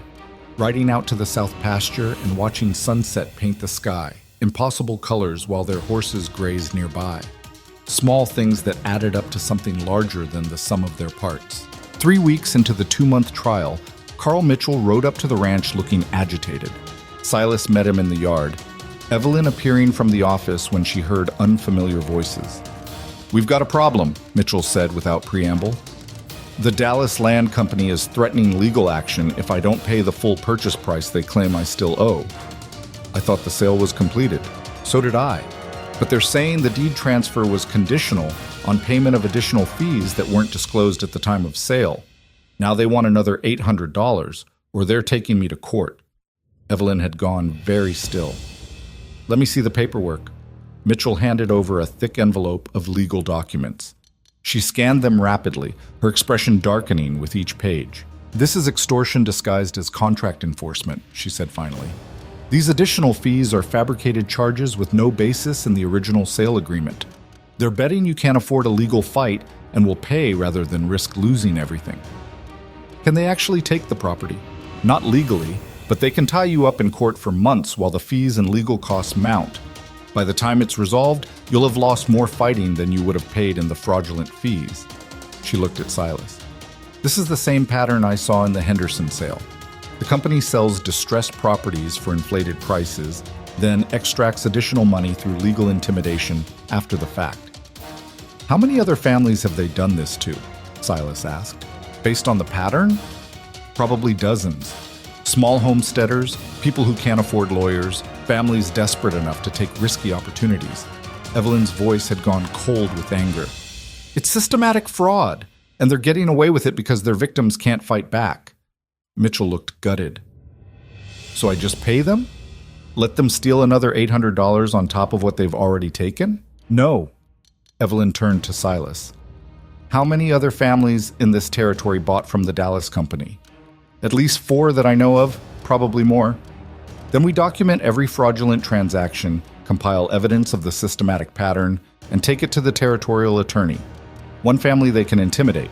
Multiple families with coordinated evidence of fraud becomes a criminal case they can't ignore."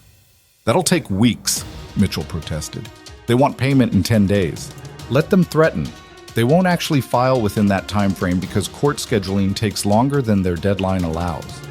It's a bluff designed to create panic." She looked at Silas again, something fierce and determined in her eyes. "But we need to move fast. Contact every family who bought from them. Get their documentation. Build the case before the company realizes what's happening."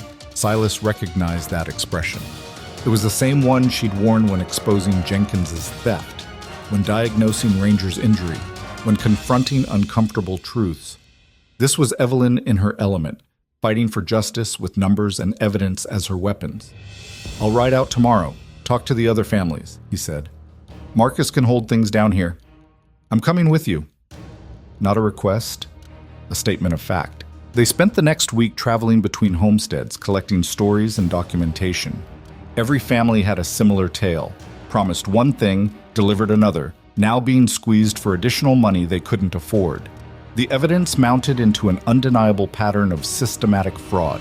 Evelyn organized it all with ruthless efficiency, creating a case file that laid out the company's methodology in devastating detail.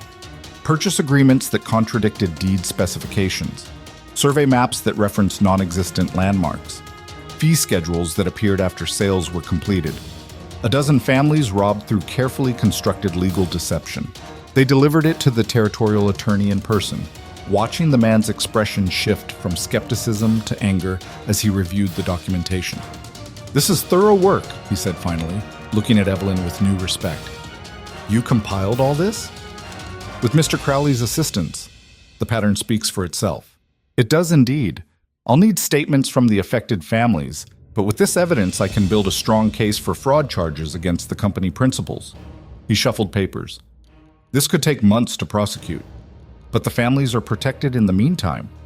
I'll file for an immediate injunction preventing any foreclosure or forced sale actions while the investigation proceeds. The company won't be able to collect those fees or take any properties." Mitchell, who'd ridden in with them, looked like he might cry from relief. "Thank you, both of you. I don't know how we can ever repay—" "You can repay us by helping your neighbors when they need it," Silas interrupted. "That's how communities survive out here. We look out for each other." On the ride back to the ranch, Evelyn was quiet, processing, calculating, doing whatever complex analysis happened in that sharp mind. The sun was setting by the time they reached familiar territory, painting the land in shades of gold and orange. "You were right," she said suddenly. "About what?" "About caring making you see things that matter beyond just the numbers. If I'd stayed detached, stayed purely analytical, I would have told Mitchell his only option was to pay or lose everything. I never would have thought to look for the larger pattern, to fight the company directly." She glanced at him. That wasn't the auditor responding. That was someone who got angry enough to want justice instead of just financial accuracy. "And that's a bad thing?" "I don't know. It's different, uncomfortable." She paused. "But also more satisfying than any audit I've completed in 10 years. They rode in silence for a while, the ranch buildings visible ahead. Silas thought about the families they'd helped, about Evelyn's fierce determination to build a case that could actually stop the fraud instead of just documenting it, about how naturally she'd slipped into the role of community advocate instead of detached professional. "Your 2 months are almost up," he said quietly. "I know. And I don't have an answer yet." Her voice was honest, vulnerable in a way that still caught him off guard. "Part of me wants to stay so badly it terrifies me, but part of me is still convinced this can't possibly work, that I'm deluding myself into thinking I can be someone I'm not." "You're not being someone you're not. You're just being yourself without all the armor you usually wear. The armor serves a purpose." It did. Past tense. Now it's just keeping you from admitting you've found something worth staying for. She didn't answer, but her expression suggested she was thinking about it. They reached the ranch as full dark settled in, stabled the horses in comfortable silence. At the fork where the path split toward her cabin and the main house, Evelyn stopped. "I need time to think," she said, alone. "No discussions, no pressure, just time to figure out what I actually want versus what I'm scared of wanting." "How much time?" "A few days, maybe a week." She met his eyes in the darkness. "Can you give me that?" It was the hardest thing he'd agreed to, but Silas nodded. "Take what you need." She squeezed his hand briefly, then headed toward the cabin. He watched until the lamplight appeared in her window, then made himself walk to the main house instead of following the pull to go after her. The next week crawled by. Evelyn stayed mostly in her cabin or the office, working on something she wouldn't discuss. She joined meals but kept conversation superficial, clearly processing whatever internal debate was happening. Silas gave her space because he'd promised, but it was torture watching her withdraw into herself again. Marcus noticed, of course. "She's scared." "I know." "You gonna let fear win?" "I'm letting her make her own choice. That's different." "Is it? Because from where I'm standing, you're both so busy being terrified that you can't see what's obvious to everyone else on this ranch." "And what's that?" "That she's already made her choice. She's just fighting it because admitting she wants to stay means admitting she was wrong about not needing anyone. That's a hard thing to accept when you've built your whole identity around being self-sufficient." Silas wanted to argue, but Marcus was right. Evelyn wasn't deciding whether to stay. She was deciding whether she could forgive herself for wanting to. On the 8th day, she appeared at breakfast with a letter in her hand. She set it on the table between them, expression carefully neutral. I wrote to my Boston contacts, gave formal notice that I'm relocating my practice to Texas territory and will only accept contracts in this region going forward. Silas stared at the letter, afraid to hope. You're staying. I'm trying to stay. There's a difference. She sat down across from him. I can't promise this will work. I can't guarantee I won't panic in 6 months and run back to what feels safe. But I want to try. Actually try. Not just test it with arbitrary deadlines and escape clauses built in. What changed your mind? That family with the 3 children, the Johnsons. Remember them? She wrapped her hands around a coffee cup. The wife cried when we told them about the injunction. Said she'd been praying for a miracle because she couldn't bear to tell her kids they were losing their home. And I realized I've spent 15 years being proud of my detachment, my ability to stay objective and uninvolved. But for the first time, being involved felt better than being right. Evelyn, let me finish.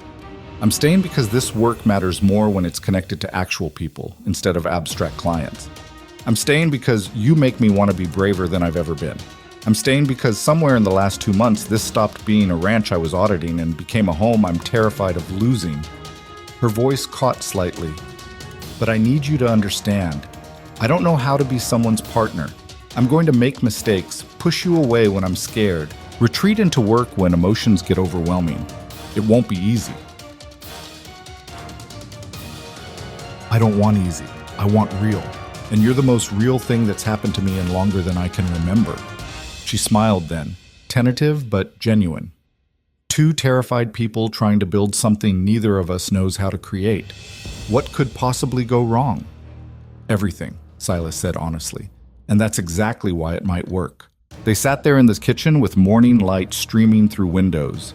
2 people who'd both spent years hiding behind walls finally brave enough to try something different. It wasn't a perfect moment. Evelyn still looked scared. Silas still felt uncertain.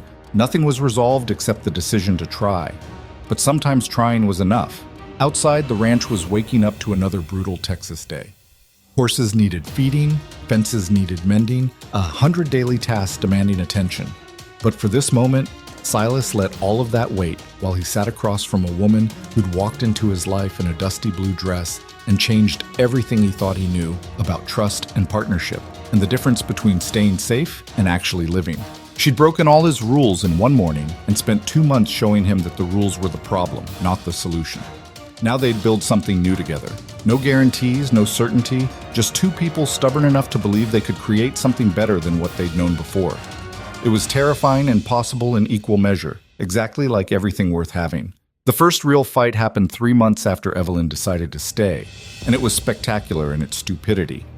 Silas had hired 2 new hands without consulting her, despite the fact that she'd been managing the payroll and staffing budgets for weeks. She found out when the men showed up for their first day, and Marcus sent them to her for paperwork. Who authorized this, she asked, appearing in the south paddock where Silas was working with a temperamental mare. I did. We need the extra help with fall roundup coming. And you didn't think to mention it. We discussed the budget last week. There was no allocation for additional staff. It's my ranch, Evelyn. I don't need permission to hire people. The words came out sharper than intended, defensive in a way that had nothing to do with the actual hiring and everything to do with feeling like he was losing control of his own operation. But the damage was done. Evelyn's expression went cold and professional, the walls slamming back into place. Of course, my mistake thinking we were partners in this. She turned on her heel. I'll adjust the books accordingly. She didn't speak to him for 2 days. Slept in her cabin, took meals alone, buried herself in work with the kind of intensity that meant she was furious and hurt in equal measure. Silas knew he'd screwed up, knew the issue wasn't really about hiring but about respect and communication. But his own stubborn pride kept him from apologizing immediately. Marcus finally cornered him in the barn on the 3rd day. You gonna fix this or just let it fester until she leaves? She's not leaving over a hiring disagreement. No, she's leaving because you treated her like an employee instead of a partner, and she's remembering all the reasons she convinced herself staying was a mistake. Marcus leaned against a stall door. Pride's an expensive luxury when you're trying to build something with someone, boss. I know. Then act like it. Silas found her in the office that evening, working by lamplight even though the hour was late. She didn't look up when he entered. I was wrong, he said without preamble. Not about needing the hands, we do need them, but about not discussing it with you first. You've been managing those budgets, making them actually work for the first time in years. I should have respected that instead of making unilateral decisions like, your input doesn't matter. Evelyn set down her pen slowly. This isn't going to work if you only include me in decisions when it's convenient. Either I'm part of running this ranch, or I'm just the woman who does your accounting. You need to decide which. I know which I want. Getting used to actually having a partner is harder than I thought it would be. You think it's easy for me? Her voice rose slightly. I've spent 15 years answering to no one, making every decision independently. Now I have to consider your opinions, your needs, your plans. It's terrifying and exhausting, and I'm constantly afraid I'm doing it wrong. You're not doing it wrong. Neither are you. We're both just learning as we go, making mistakes, trying to figure out how two independent people build something together. She rubbed her eyes. But we have to actually talk to each other, Silas. Not just when there's a crisis, but about the daily decisions that keep this place running. You're right. I'm sorry. I'm sorry too, for shutting you out instead of talking about why I was upset. She stood, moving around the desk. We can't keep falling into these patterns. You making decisions alone, me retreating when I'm hurt. That's just us repeating old survival mechanisms that don't work anymore. They talked until midnight. Actually talked instead of just circling around the real issues. It was uncomfortable and awkward and necessary. By the time Evelyn headed back to her cabin, they'd agreed on new systems for major decisions, better communication about ranch operations, ways to avoid this particular landmine in the future. It wasn't perfect, but it was progress. The territorial attorney's case against the Dallas Land Company took nearly 8 months to work through the legal system. Evelyn testified twice, her organized documentation proving crucial to establishing the pattern of fraud. When the verdict finally came down, guilty on multiple counts, restitution ordered for all affected families, she was in the ranch office reviewing quarterly accounts. Silas brought her the news, watching her face transform from focused concentration to fierce satisfaction. They're paying back every dollar, she asked, plus penalties and legal fees. Some of the company principals are facing jail time. She leaned back in her chair, something like wonder crossing her features. We actually won. You won. That case wouldn't have existed without your work. It wouldn't have happened without you convincing those families to trust us with their documentation, or writing out to collect statements when I was too buried in organizing the evidence. She shook her head. This is what partnership looks like, isn't it? Not one person doing everything, but each contributing what they're good at towards something neither could accomplish alone. Took us long enough to figure that out. We're slow learners. But she was smiling, and Silas felt something settle in his chest that had been restless since she'd arrived. This was working, messy and imperfect and requiring constant adjustment, but actually working. Word spread about Evelyn's role in the case. Other ranchers started seeking her advice on financial matters, contract reviews, suspicions of fraud. She took on selective clients, building a practice that kept her engaged without overwhelming her. The office became hers in a way that felt permanent. Files organized according to systems only she understood, reference materials she'd ordered from back east, the particular smell of her ink and paper mixing with leather and tobacco that had always defined the space. Silas watched her transform the ranch's operations with the same analytical precision she'd brought to the original audit. She renegotiated supplier contracts, saving them nearly 30% on feed costs. Found buyers for their cattle that paid premium prices because she researched market conditions instead of accepting whatever the local broker offered. Caught a boundary dispute with a neighboring property before it became expensive litigation, resolving it through careful survey verification and diplomatic negotiation. The ranch prospered in ways that had nothing to do with luck or good weather, and everything to do with having someone who understood that success came from details most people ignored. But it was the small domestic rhythms that surprised Silas most. How naturally Evelyn fit into daily life once she stopped fighting it.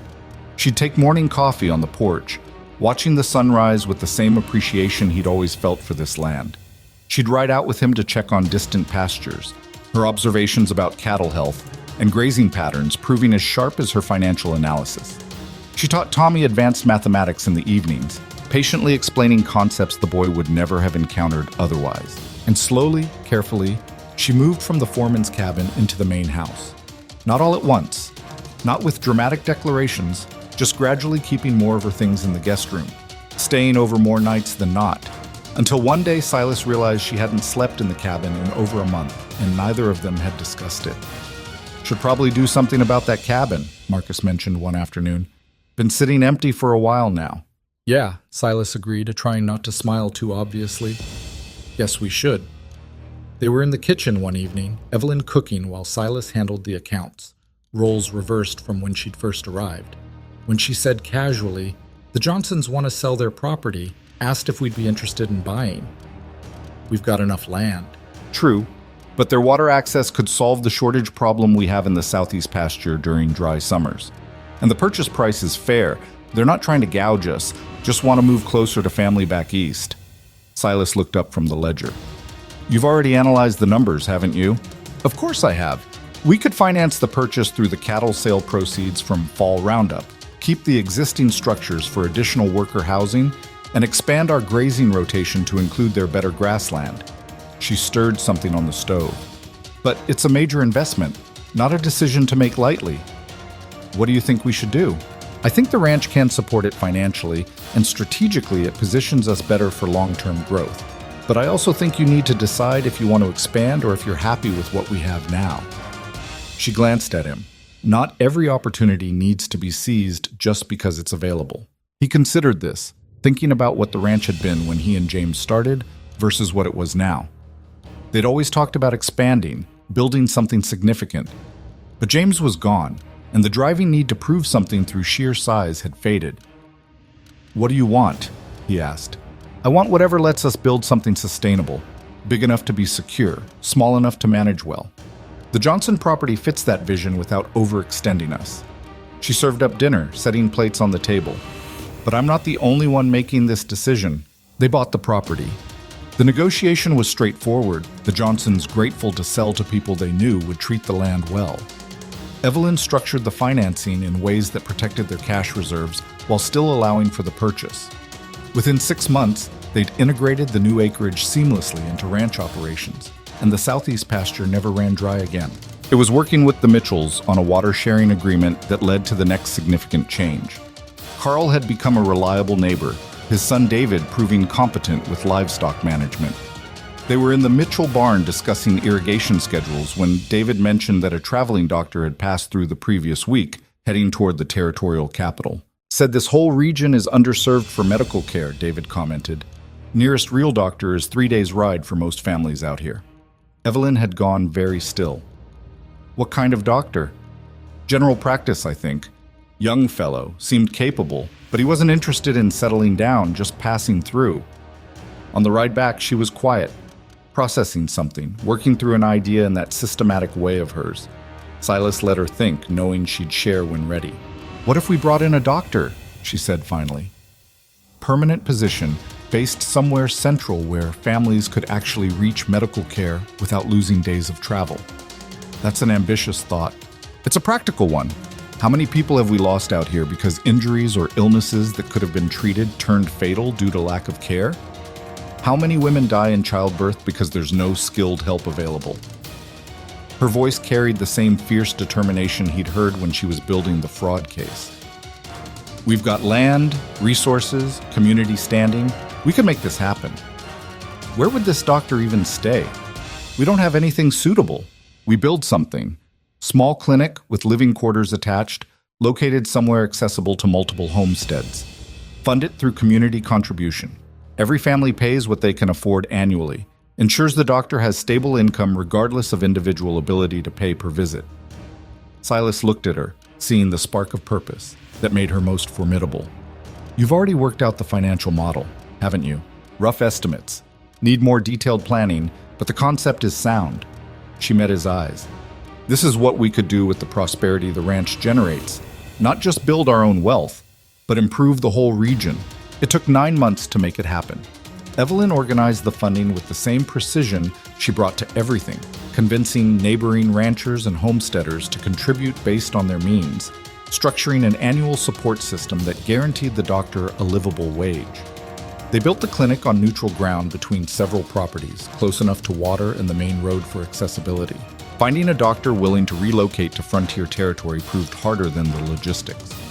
3 candidates turned them down before a young physician named Samuel Chen arrived from San Francisco, drawn by the opportunity to serve an underserved community and the guaranteed salary that removed financial pressure from his medical decisions. The clinic opened on a cold November morning, and within a week had treated everything from a broken arm to a difficult birth that would have killed both mother and child without intervention. Evelyn kept the books for the clinic pro bono, ensuring the community contributions were managed properly and the doctor had what he needed. Silas watched her throw herself into this project with the same intensity she'd brought to exposing fraud and saving the ranch. This was who she was underneath all the professional armor, someone who saw problems and couldn't rest until she'd built solutions. "You're going to exhaust yourself," he told her one night, finding her reviewing clinic supply orders past midnight. "Probably, but it matters." "I know it does. That's why I'm not actually trying to stop you, just reminding you to sleep occasionally." She smiled, tired but satisfied. "We did something good here, not just for us, but for everyone. That feels better than any amount of money I've ever recovered in an audit." James would have loved this. He always talked about the ranch being part of a larger community, not just an isolated operation. He sounds like he was a wise man. He was. And he'd have liked you, I think. Would have appreciated how you turned his concerns about the ranch finances into something that actually made this place better. Evelyn reached for his hand across the desk. "I wish I could have met him. Thanked him for hiring me despite knowing he might not live to see the results. He knew what he was doing. Even dying, he was trying to protect what we'd built." Silas squeezed her fingers. "But he also gave me something more valuable than just exposing the theft. He gave me you." "That's sentimental." "Yeah, well, you're stuck with me. Sentiment comes with the package." 2 years after Evelyn had stepped off that stagecoach, they were married in a simple ceremony at the ranch. Marcus stood as witness, along with half the territory's ranching families who'd become friends through the clinic project and the land fraud case. Evelyn wore a dress that wasn't blue for once, deep green that matched the cottonwoods in summer, and Silas managed not to stumble over his vows despite being more nervous than he'd been facing down armed claim jumpers. They didn't change much after the ceremony. Evelyn kept her own name professionally, continued running her auditing practice alongside managing ranch finances. Silas still made decisions about livestock and land management, but consulted her on anything with financial implications. They fought occasionally, usually about communication failures or stubborn independence reasserting itself, but they'd learned to talk through it instead of retreating into old patterns. The ranch continued to prosper. Not just financially, though the book showed consistent growth that would have shocked Silas from 5 years earlier, but in ways that mattered more. Respect from neighbors, loyalty from the hands, a reputation for fair dealing that brought opportunities their way. When Carl Mitchell's health started failing, David came to them about buying the property. Not because they'd pressured him, but because he trusted them to honor his father's legacy while also giving him the freedom to pursue other opportunities. They negotiated terms that worked for everyone, and the Mitchell land became part of Crowley Ranch through agreement rather than acquisition. Evelyn was the one who suggested they needed help managing the expanded operation.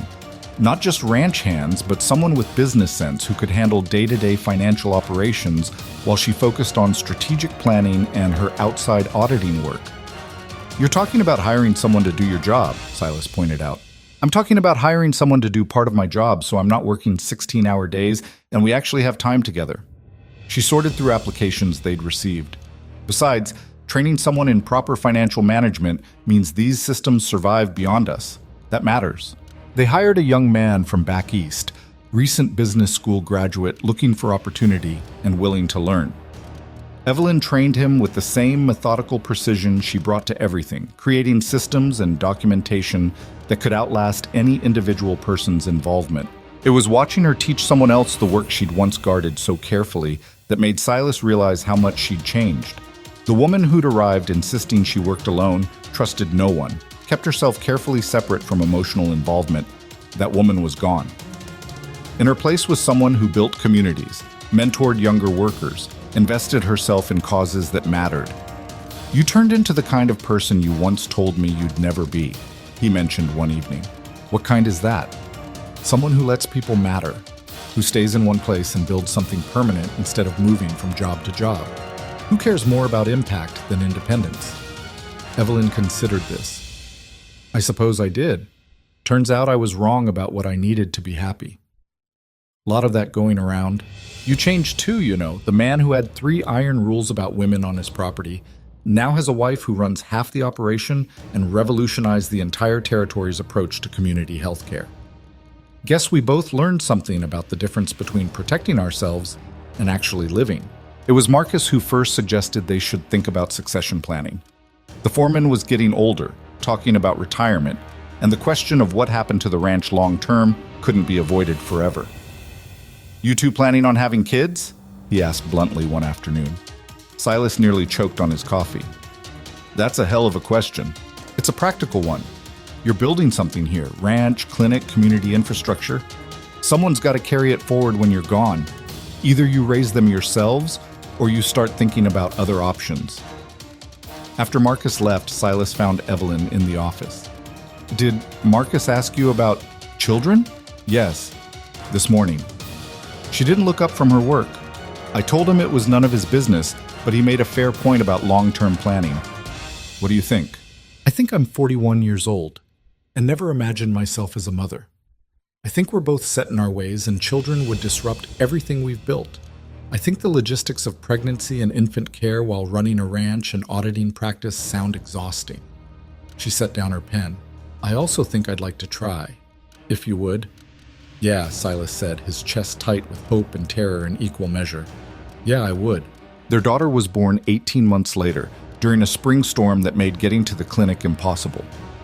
Dr. Chen came to the ranch instead, guiding Evelyn through a labor that terrified Silas more than anything he'd faced in 47 years of hard living. But when he held that tiny, furious creature who'd inherited her mother's determination and lung capacity, something in him that had been closed since James died finally opened back up. They named her Sarah, after Evelyn's mother. She was not an easy child, strong-willed from birth, opinionated before she could talk properly, curious about everything in ways that regularly gave her parents heart attacks. But she was also brilliant and funny and possessed the same fierce sense of justice that had driven Evelyn to expose fraud and build a clinic. 2 years later came the son they named James, quieter than his sister but just as sharp. He had Silas's patience with animals and Evelyn's head for numbers, a combination that suggested he'd either be spectacular or spectacularly difficult as he grew. The ranch adapted to having children in ways neither parent expected. The hands became protective uncles, teaching both kids to ride and rope before they were old enough for school. Dr. Chen treated their inevitable injuries with professional competence and personal concern. The Johnson family, still in the area, sent their own children over for playdates that usually ended with someone muddy, bruised, and completely happy. Evelyn cut back her external auditing work but never stopped completely. She took cases that interested her, traveled occasionally for complex investigations, but always came back to the ranch that had become home. Her office remained her sanctuary, but now it was often invaded by children wanting help with arithmetic or just to be near their mother while she worked. Silas watched her teach Sarah to understand account ledgers at age 7, explaining profit and loss with the same seriousness she'd bring to adult clients. Watched James learn to spot inconsistencies in numbers before he could fully write his own name. They were raising children who understood that financial literacy was survival skill, that justice required both courage and documentation, that community responsibility mattered as much as personal success. "We're creating tiny versions of ourselves," he mentioned to Evelyn one evening, watching the kids argue about proper fence maintenance techniques. Terrifying, isn't it? Absolutely, but also kind of amazing. The territorial attorney who'd prosecuted the land fraud case eventually moved to the state capital, but he maintained contact with Evelyn, consulted her on complex financial investigations, recommended her to other attorneys dealing with fraud cases. Her reputation spread beyond the immediate territory.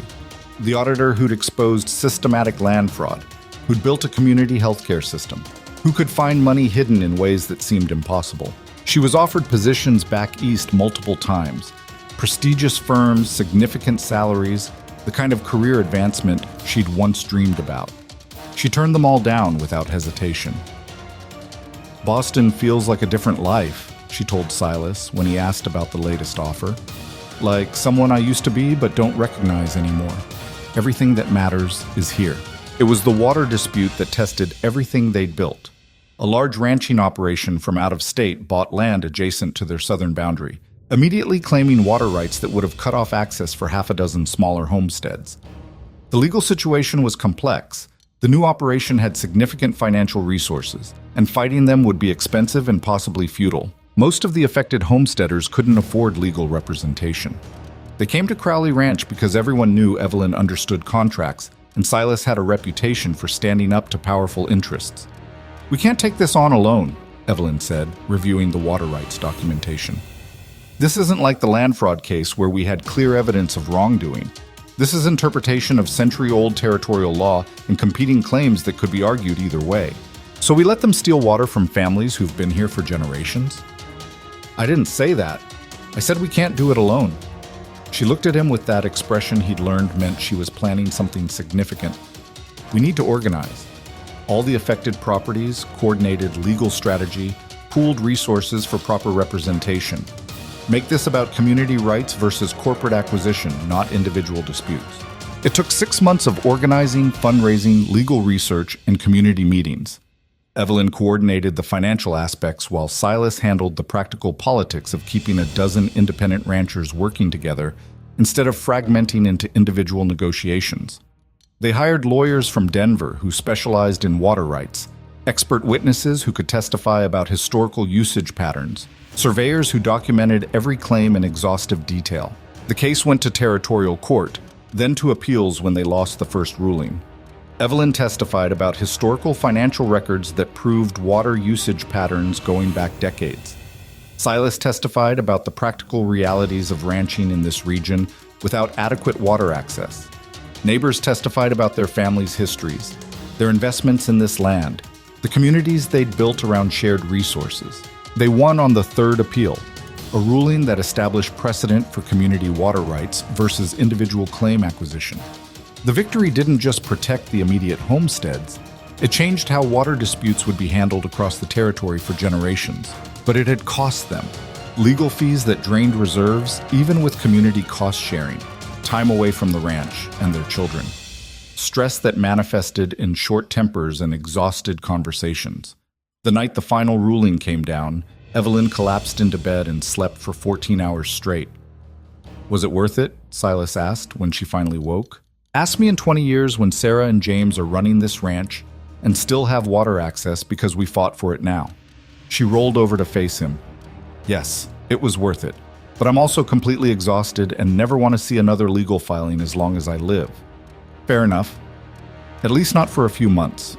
He laughed because, of course, she couldn't actually stop. This was who she was, someone who saw injustice and couldn't walk away, who used her considerable skills to fight battles most people couldn't win on their own. It had transformed the territory they lived in, built structures that served entire communities, created precedents that protected people who came after. It had also built a partnership stronger than anything Silas had imagined possible when he'd first seen her step off that stagecoach. They'd fought together, built together, raised children together, created something that was bigger than either of them alone could have managed. The ranch hands threw a party when the water rights victory was confirmed. Half the territory showed up, turning the ranch into something between a celebration and a community meeting. Evelyn moved through the crowd with Sarah on her hip, accepting congratulations with the same reserved grace she brought to everything. But Silas saw her smile when the Johnson family thanked her, saw the satisfaction in her eyes when Dr. Chen toasted to community cooperation. She'd found what she'd been looking for without knowing she was searching for it. Not just a home, but a purpose that connected her analytical skills to actual human impact. Not just a partner, but a true equal who valued her mind as much as her heart. Not just survival, but a life worth the terror of actually committing to something permanent. Later, when the crowd had dispersed and the children were asleep, they sat on the porch, watching stars emerge in the darkening sky. The same view Silas had watched alone for 15 years before Evelyn arrived, but somehow completely different now. "No regrets?" he asked. "About what specifically?" "There's a long list of questionable decisions to choose from." "About staying," About all of this. She leaned against him, tired but content. Not a single one. Turns out you were right about the difference between staying safe and actually living. Took us both a while to figure that out. Some lessons take time, but we got there eventually. They sat in comfortable silence, two people who'd learned to build something together despite having no idea how when they started. The ranch spread out around them in the darkness, more than just land and cattle now. It was home, community, legacy, everything they'd created through stubborn determination and the willingness to keep trying even when easier options existed. Think the kids will want this someday? Evelyn asked. The ranch, the responsibility, all of it? I think Sarah will want to revolutionize something, and James will want to quietly make it work better. Whether that's here or somewhere else, we'll support them either way. Look at you being evolved about succession planning. I learned from someone who taught me that holding on too tight destroys what you're trying to protect.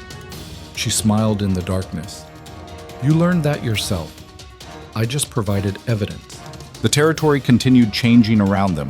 The railroad finally pushed through, making travel easier and markets more accessible. The clinic expanded to include a second doctor and a trained nurse. Small towns grew into larger ones, bringing both opportunity and complication. But through all of it, Crowley Ranch remained a constant, well-run, profitable, respected throughout the region for fair dealing and community investment. Silas and Evelyn aged into the work they'd built, their partnership deepening with each challenge overcome and each success shared. They never stopped disagreeing, never stopped having to work through the inevitable friction of two strong-willed people building a life together. But they'd learned to fight fair, to apologize when wrong, to value the relationship over being right. They'd also learned to recognize when stubbornness was actually conviction worth defending and when it was just fear wearing a disguise. On their 10th anniversary, Marcus gave them a gift, a framed copy of James's original letter hiring Evelyn, preserved and mounted with care. Silas hung it in the office where it all began, a reminder of the moment everything changed. Your brother knew what he was doing, Evelyn said, studying the familiar handwriting. He did. Even dying, he was trying to save more than just the ranch finances. Think he knew it would turn out like this? I think he hoped. That's all any of us can do. Hope we're making decisions that lead somewhere better than where we started. They stood in the office where she'd first spread out ledgers and exposed theft, where they'd argued and planned and slowly learned to trust each other. The same space, but transformed by time and shared purpose into something neither could have created alone. We did all right, Silas said quietly. We did better than all right. We built something that matters. And they had. Not perfect, never easy, but real in ways that transcended the original transaction of auditor and client. They'd taken broken pieces, his grief and isolation, her loneliness and fear of permanence, and constructed something whole, something that served not just themselves, but an entire community that was better for their partnership. Outside, the ranch continued its eternal rhythms. Horses in the stable, cattle in the pasture, hands finishing evening chores before heading to the bunkhouse. The same work that had defined this place for decades, but infused now with purpose beyond mere survival. This was what happened when two people chose courage over comfort, partnership over independence, building together over the safety of staying separate. It was messy and complicated and required constant work. It was also everything worth having. 15 years after that first stagecoach arrival, Silas stood at the ranch gate watching the sunrise and thinking about how much could change while the land stayed constant. The ritual had become tradition. Every June 14th, he came out here at dawn to remember the morning Evelyn Hart had walked into his life and dismantled everything he thought he needed to survive. The gate itself was different now. Stronger construction, better materials. A sign that read, Crowley Ranch, established 1868, that Sarah had designed for his 60th birthday. His daughter was 17 now, sharp as her mother and twice as stubborn, currently away at a Denver business school learning advanced accounting. She wrote weekly letters filled with complaints about inefficient professors and excitement about new financial theories she wanted to implement on the ranch. James was 15, already taller than Silas, and showing the kind of quiet competence that reminded everyone of his namesake uncle. He was in the south pasture right now with Marcus's replacement, a capable young foreman named Diego, who'd learned ranch management under the old master before Marcus finally retired to town. Everything changed. Everything stayed the same. Footsteps on the gravel made him turn. Evelyn approached with 2 cups of coffee, her hair more silver than dark now, but her eyes just as sharp. She'd cut it shorter a few years back, practical and no nonsense, though Sarah had mourned the loss of what she called Mama's audit braid. "You're thinking too hard," Evelyn said, handing him a cup. "I can see it from the house." Just remembering. Dangerous habit at our age. But she leaned against the fence beside him, their shoulders touching in the easy intimacy of long partnership. Though I suppose today warrants it. 15 years since you stepped off that stagecoach planning to stay 3 weeks and leave. 15 years since you gave me 3 rules I broke before lunch. She sipped her coffee. We were both so certain we knew what we needed, and both completely wrong. Not completely. We needed safety. We just had terrible ideas about what actual safety looked like. She gestured toward the ranch spread out in morning light. This is safety. Knowing someone has your back even when you're being an idiot. Building something that outlasts your mistakes. Silas smiled because she was right, and because even after 15 years she could still surprise him with moments of pure honesty that cut through every defense. They'd both learned that real safety wasn't about walls or rules or keeping people at distance. It was about finding someone strong enough to weather your worst, and stubborn enough to stay anyway. Sarah wrote, Evelyn continued, apparently her professor said women shouldn't handle complex financial negotiations because we're too emotional. She corrected him with a 15-minute presentation on historical female financial advisors and their success rates versus male counterparts. How'd he take it? Poorly, according to her letter. But the other students applauded, so she considers it a victory. She's going to revolutionize something someday, or get expelled trying. Probably both. Evelyn's voice carried the same mix of pride and exasperation that characterized most discussions about their daughter. She asked about taking over the ranch auditing practice when she graduates, wants to expand it into a full financial consulting firm serving the entire territory. What did you tell her? That we'd discuss it when she actually has the degree and some practical experience. That building something sustainable takes time and patience, not just brilliant ideas and aggressive confidence. She paused. Though between us, I think she could absolutely do it. She's better with numbers than I was at her age, and she's got the personality to handle difficult clients. She got that from you? The personality or the financial skill? Both. Plus your complete inability to back down when you know you're right. Evelyn laughed, the sound warm and genuine. I seem to recall you having similar stubbornness issues when we met. Still do. Just learn to recognize when I'm being stubborn about the wrong things. They finished their coffee as the sun climbed higher, painting the ranch in shades of gold that made everything look almost dreamlike. Silas thought about the man he'd been 15 years ago, isolated, defensive, hiding behind rules that protected nothing but his own fear. That man would barely recognize the life he had now. Marcus wants to come for dinner tonight, Evelyn mentioned. Says he's got something to discuss. He retired 3 years ago. What could he possibly need to discuss? Knowing Marcus, either genuine ranch business or elaborate excuse to meddle in our lives. Could go either way. Marcus arrived that evening with his wife Clara, both of them looking well-fed and content in retirement. They'd moved to town when Marcus's knees finally gave out from decades of hard work, but he stayed connected to the ranch through regular visits and unsolicited advice that was usually correct. Over dinner, Evelyn's cooking had never gotten particularly good, but it was edible and made with ingredients from their own land, which felt important. Marcus cleared his throat in the way that meant he was about to say something significant. Diego's thinking about leaving, he announced. Got offered a position managing a bigger operation up north. Better pay, more responsibility. Silas felt his stomach drop. Diego had been with them for 5 years, had learned the ranch inside and out, had earned the trust of hands and neighbors alike. Losing him would be a serious blow. When? Evelyn asked, already shifting into practical problem-solving mode. Month or so. He wanted to give proper notice, help find a replacement. Marcus leaned back in his chair, which brings me to my actual point. James is ready. James is 15 years old. I was working full ranch hand duties at 14. Diego was managing livestock operations at 16.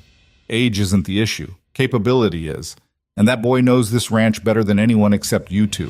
He's got the temperament for leadership, the respect of the hands, and the sense to ask for help when he needs it. Marcus, Silas started. Hear me out. I'm not saying make him foreman tomorrow. I'm saying start training him seriously. Let him shadow Diego for the next month. Learn the administrative side. Give him real authority over specific operations. Let him make actual decisions and live with the consequences. By the time he's 17, 18, he could step into that role properly. Evelyn was quiet, which meant she was actually considering it instead of dismissing it outright. Silas knew that look, wheels turning, calculating possibilities and risks, with the same precision she brought to financial analysis. He hasn't said anything about wanting that responsibility, she pointed out, because he's waiting for you to offer it instead of assuming. Kids respectful like that. Marcus accepted more coffee from Clara. But I've watched him work. He's got the gift for it, same as his uncle did.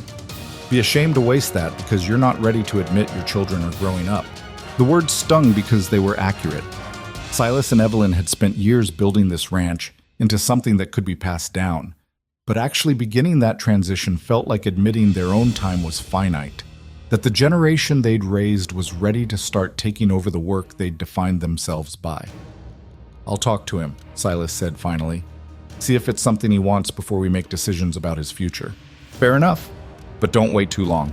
Opportunities like Diego's departure don't come around often.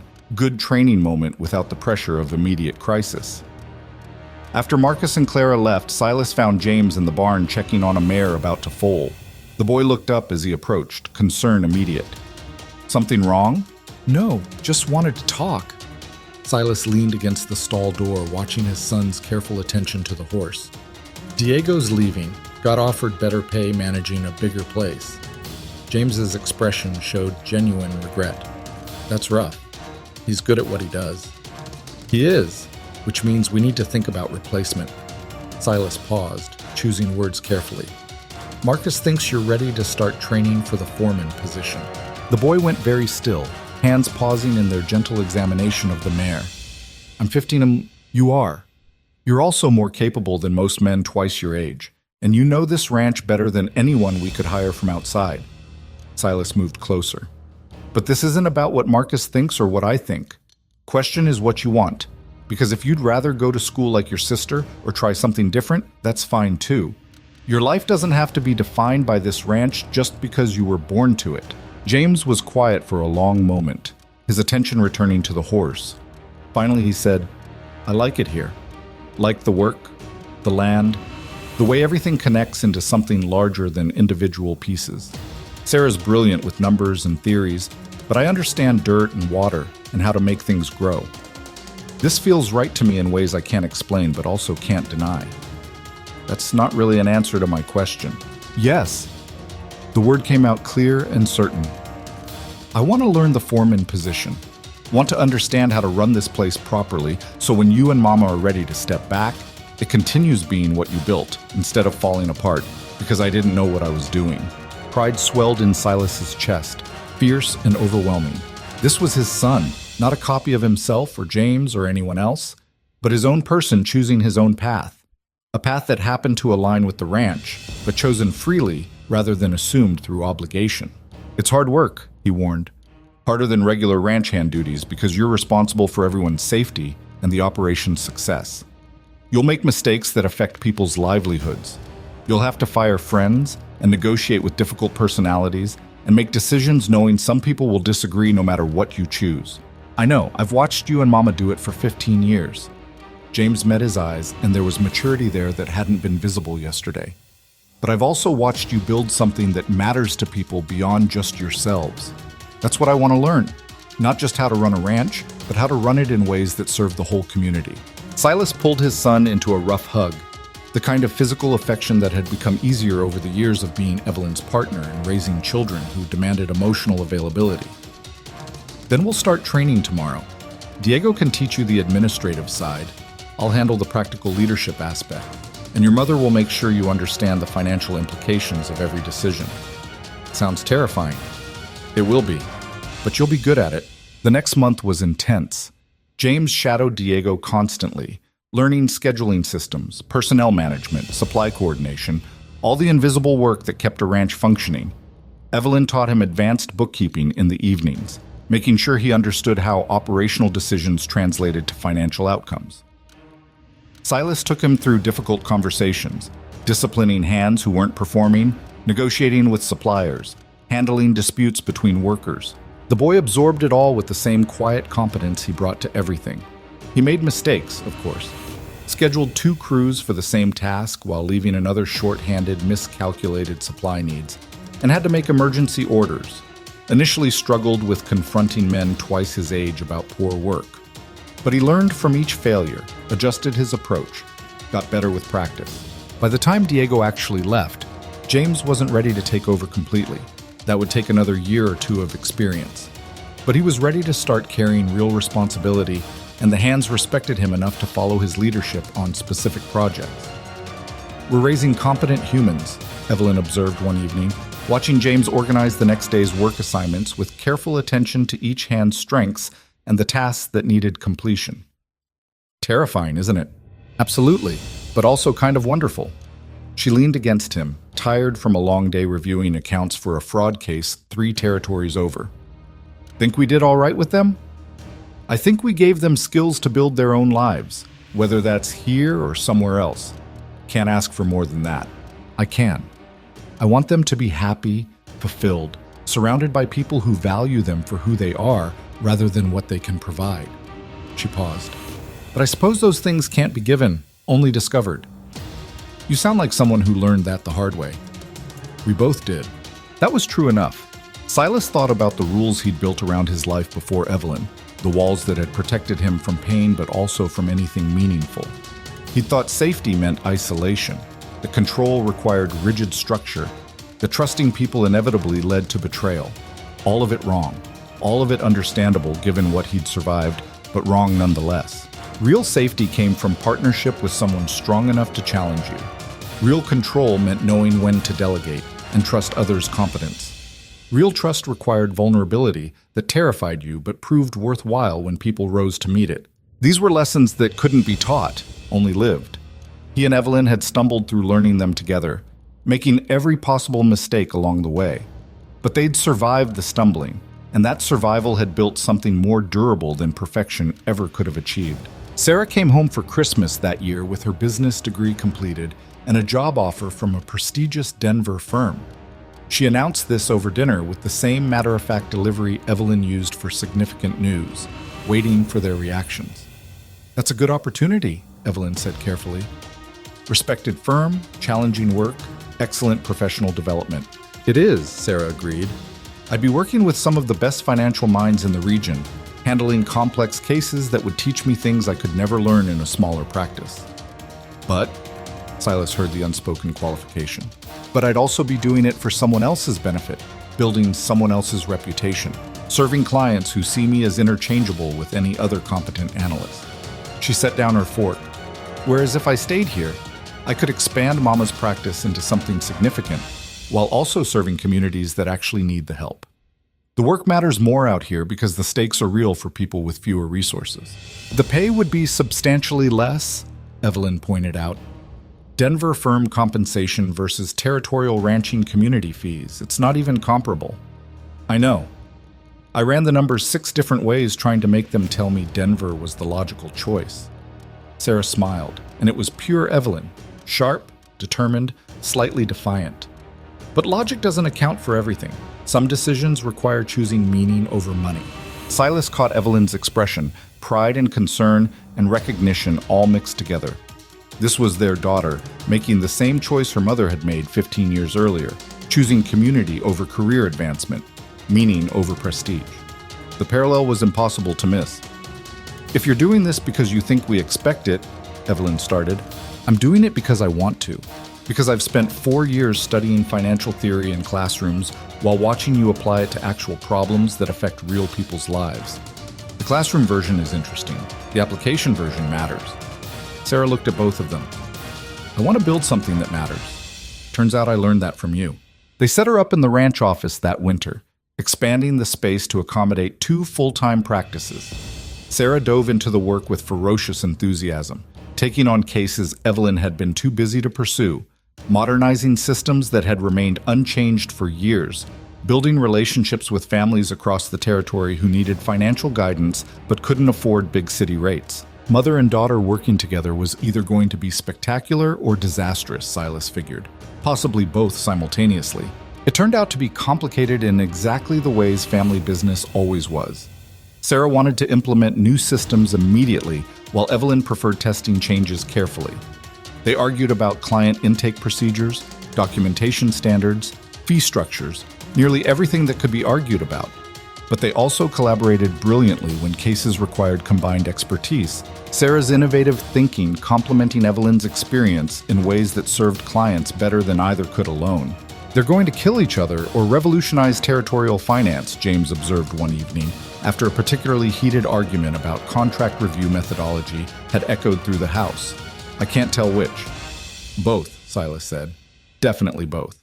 But watching them work together, watching Sarah push her mother to try new approaches while Evelyn kept Sarah grounded in practical reality, he saw the future taking shape. This was succession happening organically, not a sudden transfer of responsibility, but gradual evolution as the next generation's capabilities grew to meet expanding opportunities. James was doing the same thing with ranch operations. At 17, he was effectively managing day-to-day activities while Silas focused on strategic planning and major decisions. The boy had earned genuine respect from the hands, not through his parents' position, but through demonstrated competence and fair leadership. It was everything Silas and Evelyn had worked toward, building something sustainable that could outlast their direct involvement. But watching it actually happen felt different than planning for it. Each responsibility transferred was another acknowledgement that their time as primary operators was finite, that the ranch would continue beyond them in forms they could influence but not control. "We're getting old," Evelyn said one evening, finding Silas in the stable tending to horses that were themselves younger versions of animals he'd worked with decades ago. "Everything turned over eventually. You noticed that too? Hard to miss when your daughter is doing your job better than you did at her age, and your son is running operations you still think of as your responsibility." She leaned against a stall door. "I thought I'd be ready for this transition. Thought I'd want to step back, enjoy reduced responsibility, let the next generation take over. Turns out, I'm not particularly good at letting go." "Me neither." Keep catching myself about to override James's decisions before remembering he's actually making good calls that don't need my interference. We built something meant to outlast us. Apparently that means actually letting it outlast us instead of clinging to control until we're too old to function. Silas finished with the horse moving to stand beside her. Scary thought. Terrifying, but also necessary. She took his hand, fingers threading through his with familiar ease. "We've got good years left, Silas. Years where we can still contribute and guide and be useful, but we also need to start thinking about what comes after, not in abstract future terms, but in practical transition planning." "You've been thinking about this." "Of course I have. It's what I do. Plan for contingencies, create systems that survive individual involvement, ensure continuity regardless of personnel changes." She squeezed his hand. "The ranch needs that same systematic approach. Clear succession plans, documented decision-making processes, financial structures that protect the operation's stability as leadership transitions." That's a lot of work. It is. But it's important work. And honestly, I think I'm better suited to planning our own succession than actually executing someone else's operations at this point. She met his eyes. "I want to build the framework that lets Sarah and James succeed, rather than trying to maintain control until I literally can't anymore." It was vintage Evelyn, turning emotional difficulty into practical problem solving, applying analytical skills to personal challenges. But she was also right. They'd spent years building this operation, and ensuring it survived their eventual absence was part of that responsibility. They spent the next year creating what Evelyn called succession architecture, formal documentation of how the ranch and auditing practice should function, decision-making frameworks that would guide future operations, financial structures that protected against any individual person's poor judgment. Sarah and James were involved throughout, learning not just how to do their parents' jobs, but why certain approaches worked better than others. It was tedious, occasionally frustrating work that required confronting mortality and limitations neither wanted to acknowledge. But it was also weirdly satisfying, watching their accumulated knowledge get translated into systems that could teach future generations. "We're creating an instruction manual for our lives," Silas observed one evening, reviewing documentation that covered everything from water rights management to client relationship protocols. "Better than leaving them to figure it out through trial and error like we did," Evelyn replied. "Though they'll still make plenty of mistakes. That's unavoidable." "You almost sound like you're okay with that." "I am, actually. Mistakes are how you learn what actually matters versus what you thought mattered. Sarah and James will make different mistakes than we did, and they'll learn different lessons. That's growth, not failure." It was one of those observations that seemed obvious once stated but represented real evolution in Evelyn's thinking. The woman who'd arrived on the stagecoach would never have accepted mistakes as learning opportunities. She'd have seen them as evidence of inadequate preparation or flawed methodology. But 15 years of partnership, parenting, and community building had taught her that perfection wasn't achievable and usually wasn't even desirable. The real goal was resilience. Building something strong enough to survive mistakes, flexible enough to adapt to changing circumstances, grounded enough in solid principles that temporary failures didn't compromise the whole structure. They'd built that in the ranch, in their marriage, in the community systems they'd created. Now they were documenting it so the next generation could maintain and improve instead of having to recreate from scratch. Marcus died that spring, peacefully in his sleep at 73.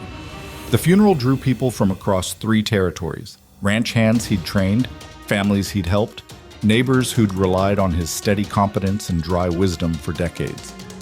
Silas gave the eulogy, talking about loyalty and friendship and the difference between working for someone versus building something together. But it was Evelyn who captured Marcus's essence in a story. "When I first arrived at this ranch," she told the assembled crowd, "Marcus was the one who prepared my cabin, cleaned it himself, made sure I had what I needed, treated my presence as normal instead of an intrusion. He did that because Silas asked him to, but also because that's who Marcus was, someone who took care of people without making a performance of it. This territory lost one of its finest men. We lost family. They buried him in the small cemetery that had grown up near the clinic, alongside James the Elder and others who'd built this community from nothing. Silas stood at the grave thinking about how many people he'd lost over the years. Parents, brother, friends, now Marcus. Each loss carved out space inside him that never quite filled back in. But he also thought about what remained. Evelyn beside him, their children grown into capable adults, a community that functioned because people like Marcus had dedicated their lives to building it properly. Loss was inevitable, but so was continuity if you built something worth continuing. "We should visit more often," Evelyn said as they walked back to the wagon. "While we still can. These graves are reminders that time doesn't wait for convenient moments." Morbid thought. Practical one. "I'm 56 years old, Silas. You're 62. We're not ancient, but we're not young either. The time we have left to shape what comes next is finite." She was right, of course. They'd both slowed down over the past few years. Silas's knees complained about long days in the saddle. Evelyn's eyes tired faster when reviewing detailed accounts. Small changes that added up to the reality of aging bodies and limited remaining time. "So what do you want to do with that finite time?" he asked. "I want to make sure Sarah and James are genuinely ready, not just capable. I want to see grandchildren, if they choose to have them. I want to visit places we never got to because we were too busy building this." She paused. "And I want time with you that isn't defined by ranch emergencies or community crises or children needing guidance. Just us, remembering why we chose this life together." That sounds good? It does. So let's actually do it instead of just talking about it. They started small. Day trips to places they'd never visited despite living in the territory for decades. Evening rides that weren't about checking fence lines but just enjoying the land they'd worked so hard to maintain. Mornings spent on the porch with coffee and conversation instead of immediately diving into work. Sarah and James stepped up, handling responsibilities their parents gradually released. There were growing pains. Decisions Silas would have made differently, approaches Evelyn questioned before biting her tongue and letting Sarah learn through experience. But overall, the transition worked because they'd prepared for it instead of having it forced by crisis. 2 years after Marcus's death, Sarah married a lawyer from the territorial capital who'd worked with her on a complex fraud case. The wedding was at the ranch, naturally, with half the territory in attendance. Evelyn cried during the ceremony. which surprised everyone, including herself. "I'm not a crier," she protested afterward. "You are now, apparently," Silas said, amused and touched in equal measure. "Welcome to having emotions that overwhelm analytical control." "I've always had emotions. I just usually manage them better." Maybe managing them wasn't actually the goal. Maybe feeling them fully is. She considered this, watching Sarah dance with her new husband surrounded by celebrating community. When did you become wise? About the same time you became sentimental. We're both changing in our old age. We're not old. We're not young. That's different from old, but also different from what we were. It was true. They'd both softened over the years, the hard edges worn down by time and partnership and the constant work of choosing connection over protection. The people they'd been when they met, defended, isolated, certain they knew what they needed, wouldn't recognize the people they'd become. But the people they'd become were infinitely better versions, less perfect, more human, shaped by love and loss and the accumulated weight of years spent building something larger than individual survival. James married at 23, a practical woman from a neighboring ranch who understood livestock and land management and had no patience for romantic nonsense. She fit into ranch operations seamlessly, bringing her own expertise and opinions that improved how they worked. She and James ran the ranch together as genuine partners, implementing changes Silas would never have considered, but that demonstrably improved efficiency and profitability. "They're better at this than we were," Silas admitted one evening, reviewing operation reports that showed innovations he didn't fully understand but couldn't argue with the results. "They should be. They learned from our mistakes and built on our successes." Evelyn closed her own reports. Sarah's auditing practice had expanded beyond anything she'd achieved alone, serving clients across 5 territories with a reputation for brilliant analysis and fierce advocacy. That's the point of raising competent children. They surpass you. Still feels weird. It does, but it's good weird. Grandchildren arrived in due time. Sarah's son, sharp and curious and determined to understand how everything worked. James's daughter, quiet and observant with an uncanny ability to read people's unspoken thoughts. More followed. The ranch filling with young voices and endless questions, and the particular chaos that came with small humans learning to navigate the world. Silas discovered he was better at grandparenting than he'd been at parenting. The pressure was different. He could spoil them and teach them and send them back to their parents when they got difficult. But he also found genuine joy in watching them explore the ranch, seeing the land through eyes that found wonder in things he'd taken for granted for decades. Evelyn taught them arithmetic and financial literacy, starting younger than anyone thought appropriate, but producing children who understood money and value and the difference between price and worth before they were 10. She was patient with their questions, encouraging of their curiosity, delighted by their attempts to outcalculate her.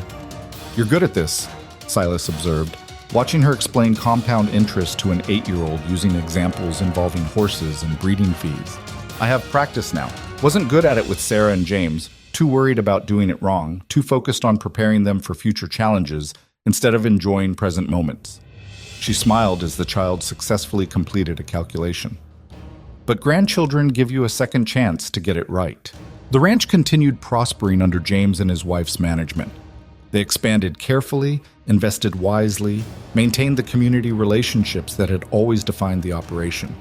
Sarah's practice grew into a regional firm with a reputation for taking on cases larger operations wouldn't touch: fraud against vulnerable populations, contract disputes where power imbalances favored the wealthy, financial crimes that required brilliant analysis to expose. She won more than she lost, and the wins mattered in ways that transcended money. "You built something significant," Silas told Evelyn one evening as they reviewed Sarah's latest case summary. A victory against a railroad company that had been systematically underpaying land acquisition prices for a decade. Changed how an entire region approaches financial justice. "We built it. You, me, Sarah, everyone who contributed to creating systems where fraud gets exposed instead of hidden." She set down the papers. "But yes, it feels good. Better than I expected when I stepped off that stagecoach planning to spend 3 weeks auditing a struggling ranch." Speaking of that day, anniversary's coming up again. 22 years since you arrived and broke all my rules before lunch. 22 years since you hired me, despite every instinct telling you to send me back to Boston. She leaned into him, comfortable and easy. Best worst decision either of us made. Second best, agreeing to try when you wanted to leave was the actual best. Fair point. They sat in the office where it had all begun, surrounded by 22 years of accumulated records and memories. The space had transformed over the decades, file cabinets replacing stacks of loose papers, proper lighting instead of inadequate lamps, 2 desks now instead of 1 because Sarah worked here as often as her mother. But the fundamental purpose remained the same. This was where numbers told stories about people's lives, where financial analysis served justice instead of just profit, where careful documentation protected those who couldn't protect themselves. This was where Evelyn had discovered that her skills mattered most when connected to actual human impact, where Silas had learned that partnership meant trusting someone else's expertise even when it challenged his assumptions, where they'd both figured out that building something meaningful required vulnerability they'd spent years avoiding. "No regrets?" Silas asked, the same question he'd posed periodically over the years. "About what specifically?" The same response, ritual and reassurance combined. All of it. Staying, building this life, choosing partnership over independence. Evelyn was quiet for a moment, actually considering instead of just deflecting. "I regret the years I wasted being afraid of exactly this. I regret the time it took me to understand that self-sufficiency isn't the same as strength. I regret not meeting you 10 years earlier when we both had more energy and fewer scars." She turned to face him. "But I don't regret a single day since I decided to stay. Even the hard ones, even the fights, even the moments when I was terrified we'd fail. All of it mattered because we built something real instead of just safe." That's the longest answer you've ever given to that question. "I'm getting sentimental in my old age. You said so yourself." Not complaining. They sat together as evening settled into night. 2 people who'd spent more than 2 decades learning how to build a life together. It hadn't been easy. Partnership never was when both people were strong-willed and independent and carrying their own damage. But they'd chosen to keep trying even when easier options existed, and that choice had made all the difference.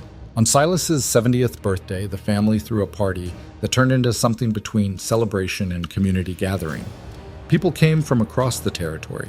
Families they'd helped during the land fraud case, clients Sarah had represented, neighboring ranchers who'd benefited from their water rights advocacy, former ranch hands who'd learned their trade at Crowley Ranch. The stories told that night painted a picture of impact Silas hadn't fully recognized while living it. The Johnson family talked about how Evelyn's financial guidance had helped them weather drought and build prosperity. Dr. Chen described how the clinic they'd established had saved countless lives over 2 decades. Young auditors Sarah had trained spoke about learning to serve justice instead of just wealthy clients. "You changed things," Carl Mitchell's son told Silas, now managing the property his father had almost lost to fraud. "Not just for your own benefit, but for everyone. That matters more than you probably realize." Later, when the crowd had dispersed and only family remained, Sarah raised a glass. "To my parents, who accidentally revolutionized territorial finance, community health care, and water rights law while thinking they were just running a ranch and doing some auditing on the side." "We weren't trying to revolutionize anything," Evelyn protested. "We were just solving problems as they appeared." "That's how revolution actually happens," James said. "Not through grand plans, but through consistent effort toward making things better. You taught us that." Silas looked around at his children, their spouses, the grandchildren who'd already fallen asleep in corners despite the celebration. This was what he and Evelyn had built. Not just prosperity or reputation, but family and community and systems that would outlast them both.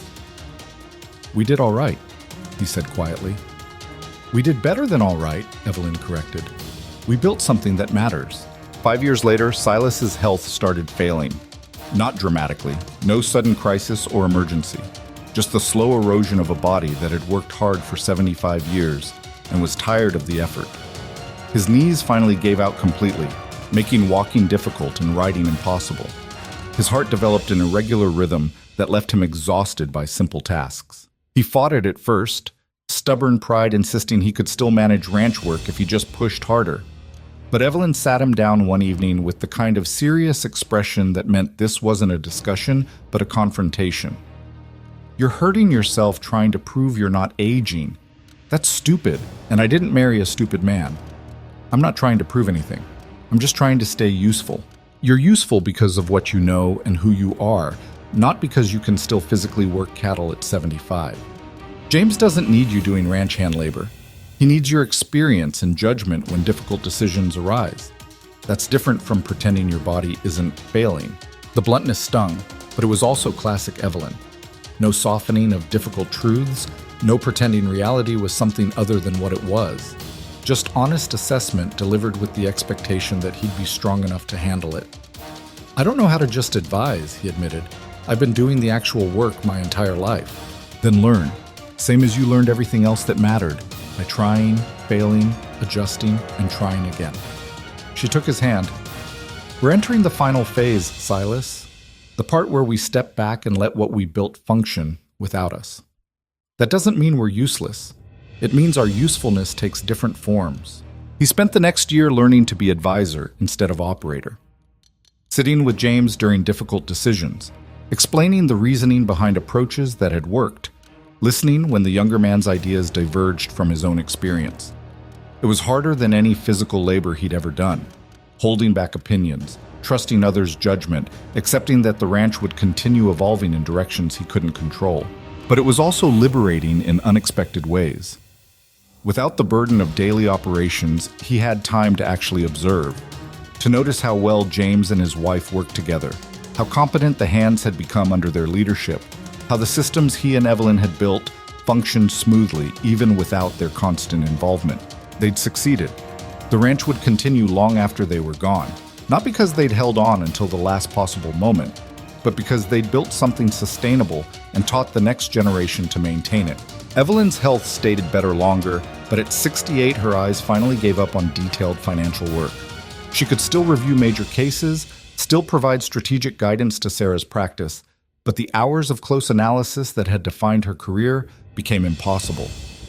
This is what obsolescence feels like, she said, frustrated after struggling through documents she once would have processed easily. This is what succession feels like, Silas corrected. Sarah doesn't need you doing the detailed work anymore. She needs your strategic thinking, your experience with complex cases, your reputation that opens doors. That's different from being obsolete. When did you become the wise one in this relationship? About the time you started admitting you couldn't do everything yourself. We're both learning. They settled into a rhythm that worked for their limitations. Mornings on the porch with coffee, watching the ranch wake up under other people's management. Afternoons with grandchildren, teaching them things that didn't require physical capability or perfect vision. Evenings together, talking about the lives they built and the time they had remaining. I'm grateful, Evelyn said one night, unprompted. For all of it. For you. For this life. For the sheer unlikely chance that I stepped off a stagecoach into exactly what I needed, even though I didn't know I needed it. Me too. We got lucky, Silas. Two damaged people finding each other at exactly the right moment, both stubborn enough to keep trying when easier options existed. That's rare. It is. But I think we also made our own luck by choosing to build something instead of just protecting ourselves. He pulled her closer. Luck got us started. Choice kept us going. In their final years together, Silas made it to 79, Evelyn to 73. They watched the ranch continue evolving. James's children were old enough to start learning operations, showing the same natural competence their father had demonstrated. Sarah's firm had expanded to 3 full-time auditors serving the entire territorial region, with a reputation for taking on cases no one else would touch.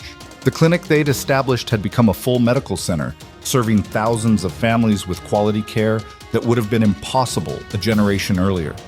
The water rights precedent they'd fought for protected dozens of communities from predatory acquisition. The financial systems Evelyn had implemented had become standard practice across the territory, making fraud harder and justice more accessible. They'd changed things, not through grand design or deliberate revolution, but through consistent effort toward making their corner of the world function better. Through choosing community over isolation, partnership over independence, building together over the safety of staying separate. These were the lessons they'd learned and taught their children, who were teaching them to the next generation. That real strength came from admitting you needed help. That meaningful safety required vulnerability, not walls. That the most important work was often serving others instead of protecting yourself. On a June morning 27 years after Evelyn had first arrived, Silas died peacefully in his sleep. She found him when she woke, looking calm and finally free from the pain his failing body had caused. She sat with him for a while, holding his hand and thinking about everything they'd built together.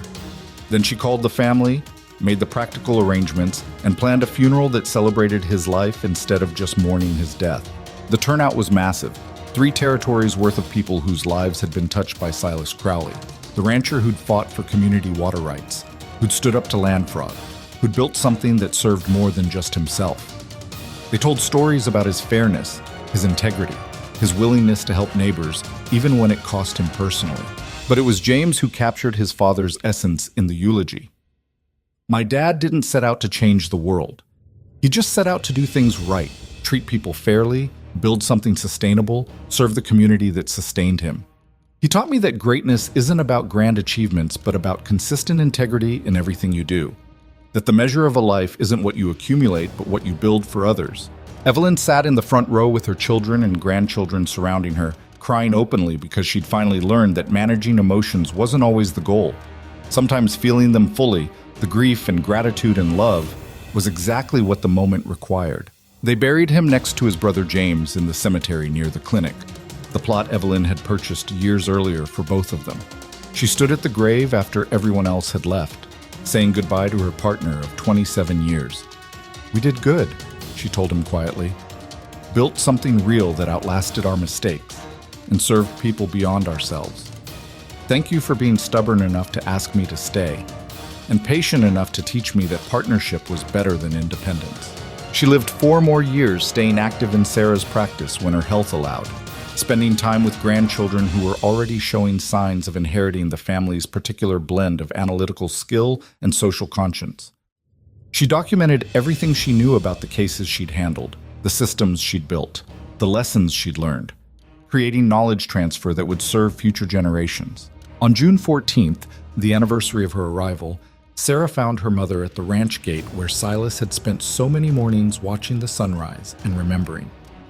Evelyn was reading his journal, entries from that first year when they'd both been terrified and stubborn, and slowly learning to build something together. "You all right, Mama? I'm remembering all of it, the fear, the fights, the moments when we almost gave up because staying seemed too hard. And I'm grateful we didn't." She closed the journal. "Your father and I were both so certain we knew what we needed when we met. Both completely wrong, but stubborn enough to learn better. What did you need?" "Each other. Partnership that challenged us instead of comfortable isolation. Purpose that connected our skills to actual human impact instead of just abstract achievements." She looked at the ranch spread out in morning light. "We needed to build something that mattered more than our individual survival. This is what that looks like." Evelyn died peacefully 6 months later, surrounded by family in the house she'd shared with Silas for nearly 3 decades. Her last words were characteristically practical, reminding Sarah about a client deadline and telling James where to find updated succession documentation. But her last thought, the one she carried into whatever came next, was gratitude. For the stagecoach that had delivered her to this place, for the stubborn rancher who'd asked her to stay, for the life they'd built that proved safety and meaning weren't opposites, but could be woven together into something stronger than either alone. They buried her next to Silas, reuniting partners who'd spent nearly 30 years learning that the best things in life required the courage to be vulnerable, the strength to stay when leaving seemed safer, and the wisdom to build together instead of surviving alone. The ranch continued as they'd designed it to. James and his children, Sarah and her practice, grandchildren growing into their own versions of competence and conscience. The systems held because they'd been built to outlast individual involvement, to serve purposes larger than any one person's lifetime. This was the legacy. Not just land or money or reputation, but proof that 2 damaged people choosing partnership over protection could build something that served communities for generations. That meaningful work came from connecting skills to human impact rather than just pursuing abstract achievement. That real safety required the courage to be vulnerable instead of the comfort of staying defended. On June 14th each year, the family gathered at the ranch gate at sunrise. It had become tradition, remembering the morning Evelyn Hart had stepped off a stagecoach and changed everything, not through grand design, but through consistent choice toward building something better than what existed before. The ranch spread out around them in morning light, prosperous and sustainable, and serving purposes its founders had barely imagined. This was what happened when people chose courage over comfort, partnership over independence, building together over the safety of staying separate. This was what love looked like when it was practical instead of just romantic, when it served communities instead of just individuals, when it was measured in systems built and lives improved rather than perfect moments preserved. This was what they'd created together, two stubborn people learning that the best things in life came from the courage to try, the strength to stay, and the wisdom to build something larger than themselves. The sun rose over Crowley Ranch like it had for generations, like it would for generations more. And in that perpetual light, their legacy lived on. Not perfect, never perfect, but real and meaningful and built to last.